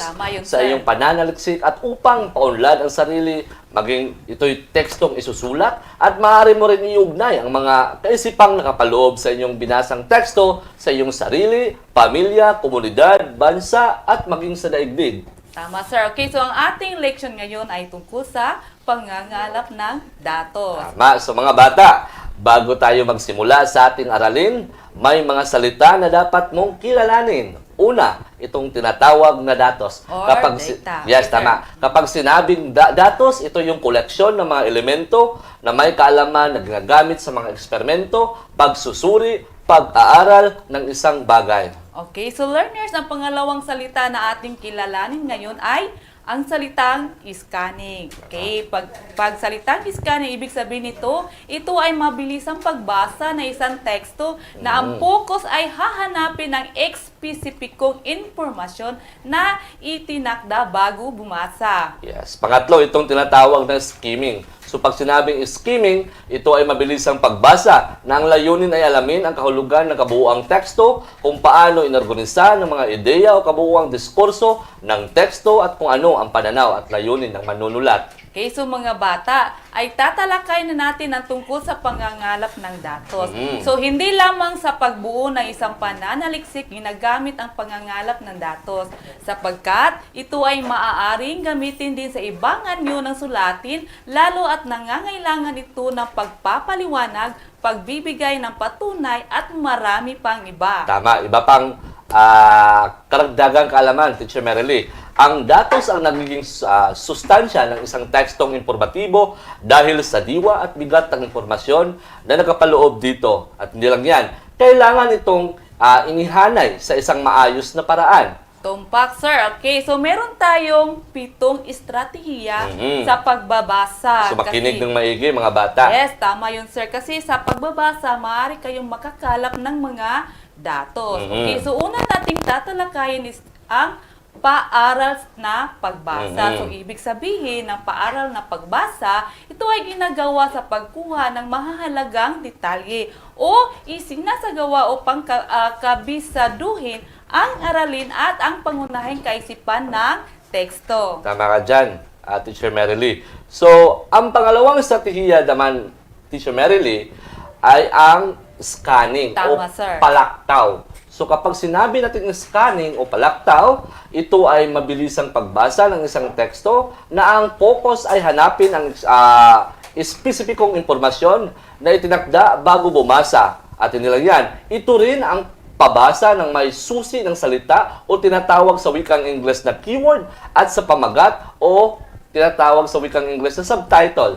Dito ang mga mahalagang salita ay binibigyang pansin. Halimbawa dito, bibigyan natin ng halimbawa, Teacher Marily, upang madaling maunawaan ng ating mga mag-aaral. Una, pagtingin sa dyaryo upang alamin kung nakapasa sa isang board exam. Okay, so yun sa halimbawa na tinatawag na scanning. Tama. So meron pang isang halimbawa, pagtingin ng winning number ng loto. Okay, tama. So pangatlong halimbawa ng scanning, ito yung numero na isang taong nais makausap. Tama Okay, ka. so mo-scan lang sila no madali ang That's right, Teacher Marily. Okay. So, pangatlong estratehiya ng pagbasa, ito tinatawag na skimming.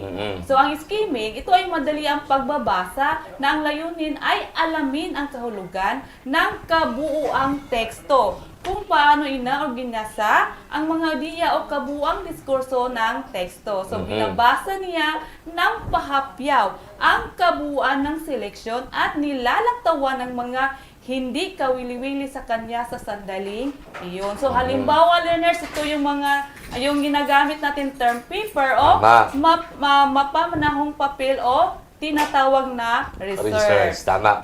So, ang ikaapat na estratehiya sa pagbasa, ito'y tinatawag na komprehensibo. So, iniisa-isa ang bawat detalye at inuunawa ang kaisipan ng binabasa.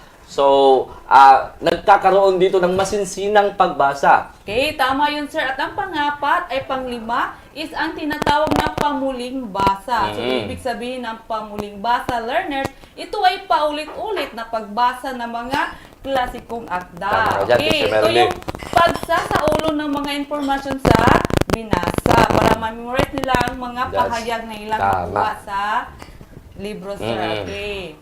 Ang pang-anim naman na estratehiya ay tinatawag na kritikal. Ito ang pagtingin sa kawastuhan at katotohanan ng tekstong binasa upang maiangkop sa sarili o ito ay maisabuhay.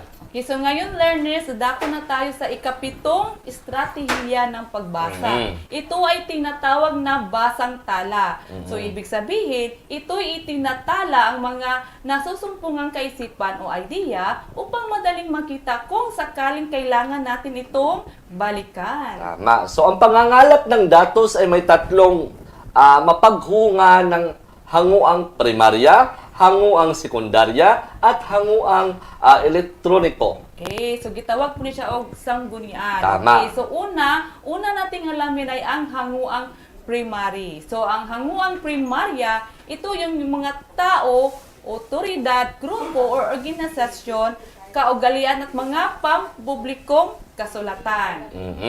At saka ito namang hanguang sekundarya, ito yung mga nakatala sa aklat, halimbawa, diksyonaryo, encyclopedia, mga artikulo, journal, pahayagan, thesis, at marami pang iba. Okay, so yung mga mag-aaral natin na maraming kursos na kinukuha, sir, yung mga aklat na ginagamit nila, yun ay tinatawag ng mga sangguniang sekundarya. So dadako tayo sa pangatlo, ito ay tinatawag na ang elektroniko. So ang elektroniko ay ito pagkukuha dito kukuha ng sanggunian gamit ang internet, webpage, at ang ORLs. So, mga bata, mayroong mga tuntunin sa pagkuha, paggamit, at pagsasaayos ng mga datos. Bawat tuntunin ay may mahalagang papel sa pagkuha at pagsasaayos ng isang datos upang iyong isulat na teksto ay maging mabigat. Okay, so una nito ay tinatawag na konsiderasyon sa pangalan at paggamit ng mga datos. Dito, yung pagkilala sa taong pinaghahanguan ng idea sa pamamagitan ng paglalagay nito ng talababa o bibliografiya at parentitikal o sanggunian. So, meron tayong halimbawa na makikita sa ating PowerPoint presentation, mga learners. Okay? So, just refer it to your SLM. O, tingnan mo yung SLM mo. So, pangalawang tuntunin sa pagkuha, paggamit, at pagsasaayos ng datos. Pangalawa, direktang sipi. So, isinusulat kung tuwirang kinokopya o sinipi lahat ng salita mula sa mga sanggunian. Paalala mga bata, ang paggamit ng panipi sa pagkuha ng eksaktong pahayag ng isang tao na gagamitin mo sa iyong isusulat upang maging mabigat ang iyong teksto. Halimbawa, Okay, so halimbawa na yung makikita sa PowerPoint presentation, yes, ito yung pahayag ng ating Pangulong Duterte. So, ang Tama. kanyang pahayag ay nilalagyan natin ng panipi. Hindi ito, dili ito siya pun answer, dili bawasan. That's Dapat right. eksaktong pahayag ang kailangan nilang kopyahin at lagyan ng panipi. Panipi. Okay, so ang pangatlong tuntunin ng pagkuha ng paggamit at pagsasaayos ng datos, ito yung tinatawag na paggamit ng ellipsis o makikita ninyo yung tatlong tuldok na magkakasunod. Tama. Ito ay may tatlong tuldok na magkakasunod na matatagpuan sa loob ng isang pangungusap. Ito ay nagpapakita ng pagputol ng bahagi ng isang pahayag, ngunit hindi nagbabago ang diwa ng pangungusap. So Yes. makikita ninyo learners ang Sa inyo, halimbawa mga- sa PowerPoint presentation. kung paano ginamit yung ellipsis, no? Okay, so babasahin ko ang halimbawa, ipinasya niyang manahimik. So meron silang makikitang tatlong tuldok. Yun ang tinatawag na ellipsis. So meron niyang karugtong. So sa halimbawa ito, maaaring ang pinutol na salita ay nalang sa mga walang saysay na usapan at sagutan nilang magkapitbahay. Tama. Ang pang-apat naman ay tinatawag natin synopsis. Ninanais nitong mabigay ang pananaw hinggil sa isang paksa. Ito ay pinagsama-sama ang mga pangunahing ideya ng isa o maraming manunulat gamit ang sariling pangungusap. Okay, so makikita dito yung dalawang author. Okay, so pinag-combine nila ilang idea, sir. Tama So ka, makikita Teacher niyo Marilyn. learners sa Halimbawa. sa PowerPoint presentation. Tama. Okay, so next, tayo ay punta naman tayo sa Prezi. Ito, ang Prezi ay ito yung paggamit nito ay pananatili ang orihinal na ayos ng idea o ang punto de vista ng mayakda. So, maaaring gamitin ng mga susing salita o keywords ng orihinal na manunulat. So, ang learners, so makikita ang halimbawa sa inyong PowerPoint presentation. Tama. At ang pang-anim naman ay tinatawag nating hawig o paraphrase. Isa itong hustong paglalahad ng mga ideya gamit ang higit na payak na salita ng manunulat. Ito ay pag-ulit-ulit ng talata sa sariling pangungusap na hindi gaanong teknikal, subalit kasing haba rin ng tinatawag na orihinal. Okay, so sa halimbawa, sir, maaari nilang ikumpara Tama. Yung original na teksto at yung paggamit ng paraphrase. Okay, so ngayon mga bata, so naunawanan ninyo ang mga pamamaraan ng pagkuha ng mga datos at ngayon punta na tayo sa inyong mga gawain. Yes, para sa inyong gawain, ito yung panuto. Sumulat ng sarili mong halimbawang tekstong informatibo. Dahil katotohanan at hindi sarili mo lang ang opinyon, ang pagbabatayan sa iyong isusulat. Mangangailangan ito ng pagkuha o pangangalap ng datos upang mapaunlad ang tekstong iyong isusulat. Maaari kang mag-isip ng mga alinman sa mga paksang nakalahad sa ibaba. So, mayroon ding mga paraan ng pagpapanatiling, halimbawa ng teksto is yung mga paraan ng pagpapanatiling malusog ng katawan.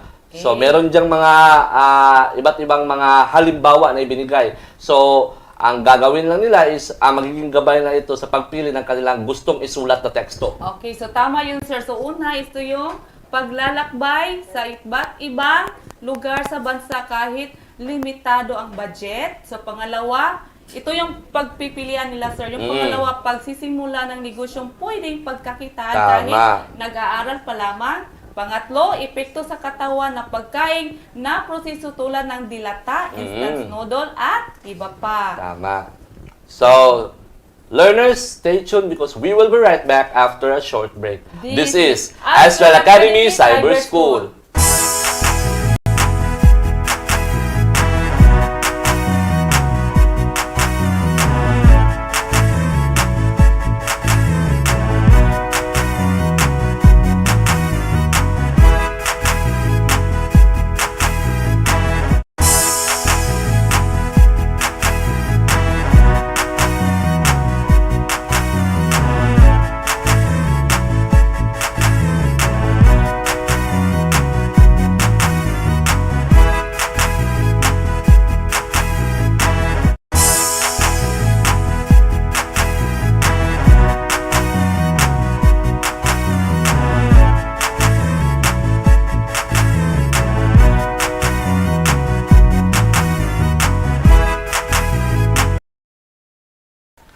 And we are back still here in Astral Academy Cyber School. So Teacher Merily, natapos na natin ang isang makabuluhang talakayan sa wikang, sa asignaturang Filipino. Yes, sir. Sa pagbasa at pagsulat ng iba't ibang teksto tungo sa pananaliksik. Yes, so ipapaalala lang natin sa ating mga mag-aaral na makikita nila sa ibabaw ng screen nila yung attendance marker nila. Okay. First, attendance markers. And of course, ang atong pagpasalamat natin sa atong executive producer, the RBI master, no less than Sir Gas Sapi, and of course to the whole production team headed by Sir Alden Antonio, Sir Lay Enayo, and of course to the technical team who is behind the scene, no? Si Ma'am Leia, si Yayay, and Sir Chris Abedra. And of course to our dear learners o kauban ng lahang mga ginikanan. This has been your teacher R from Lorenzo Tan National High School. Teacher Marily from Aquilo Integrated School. This is Astral Academy Cyber School.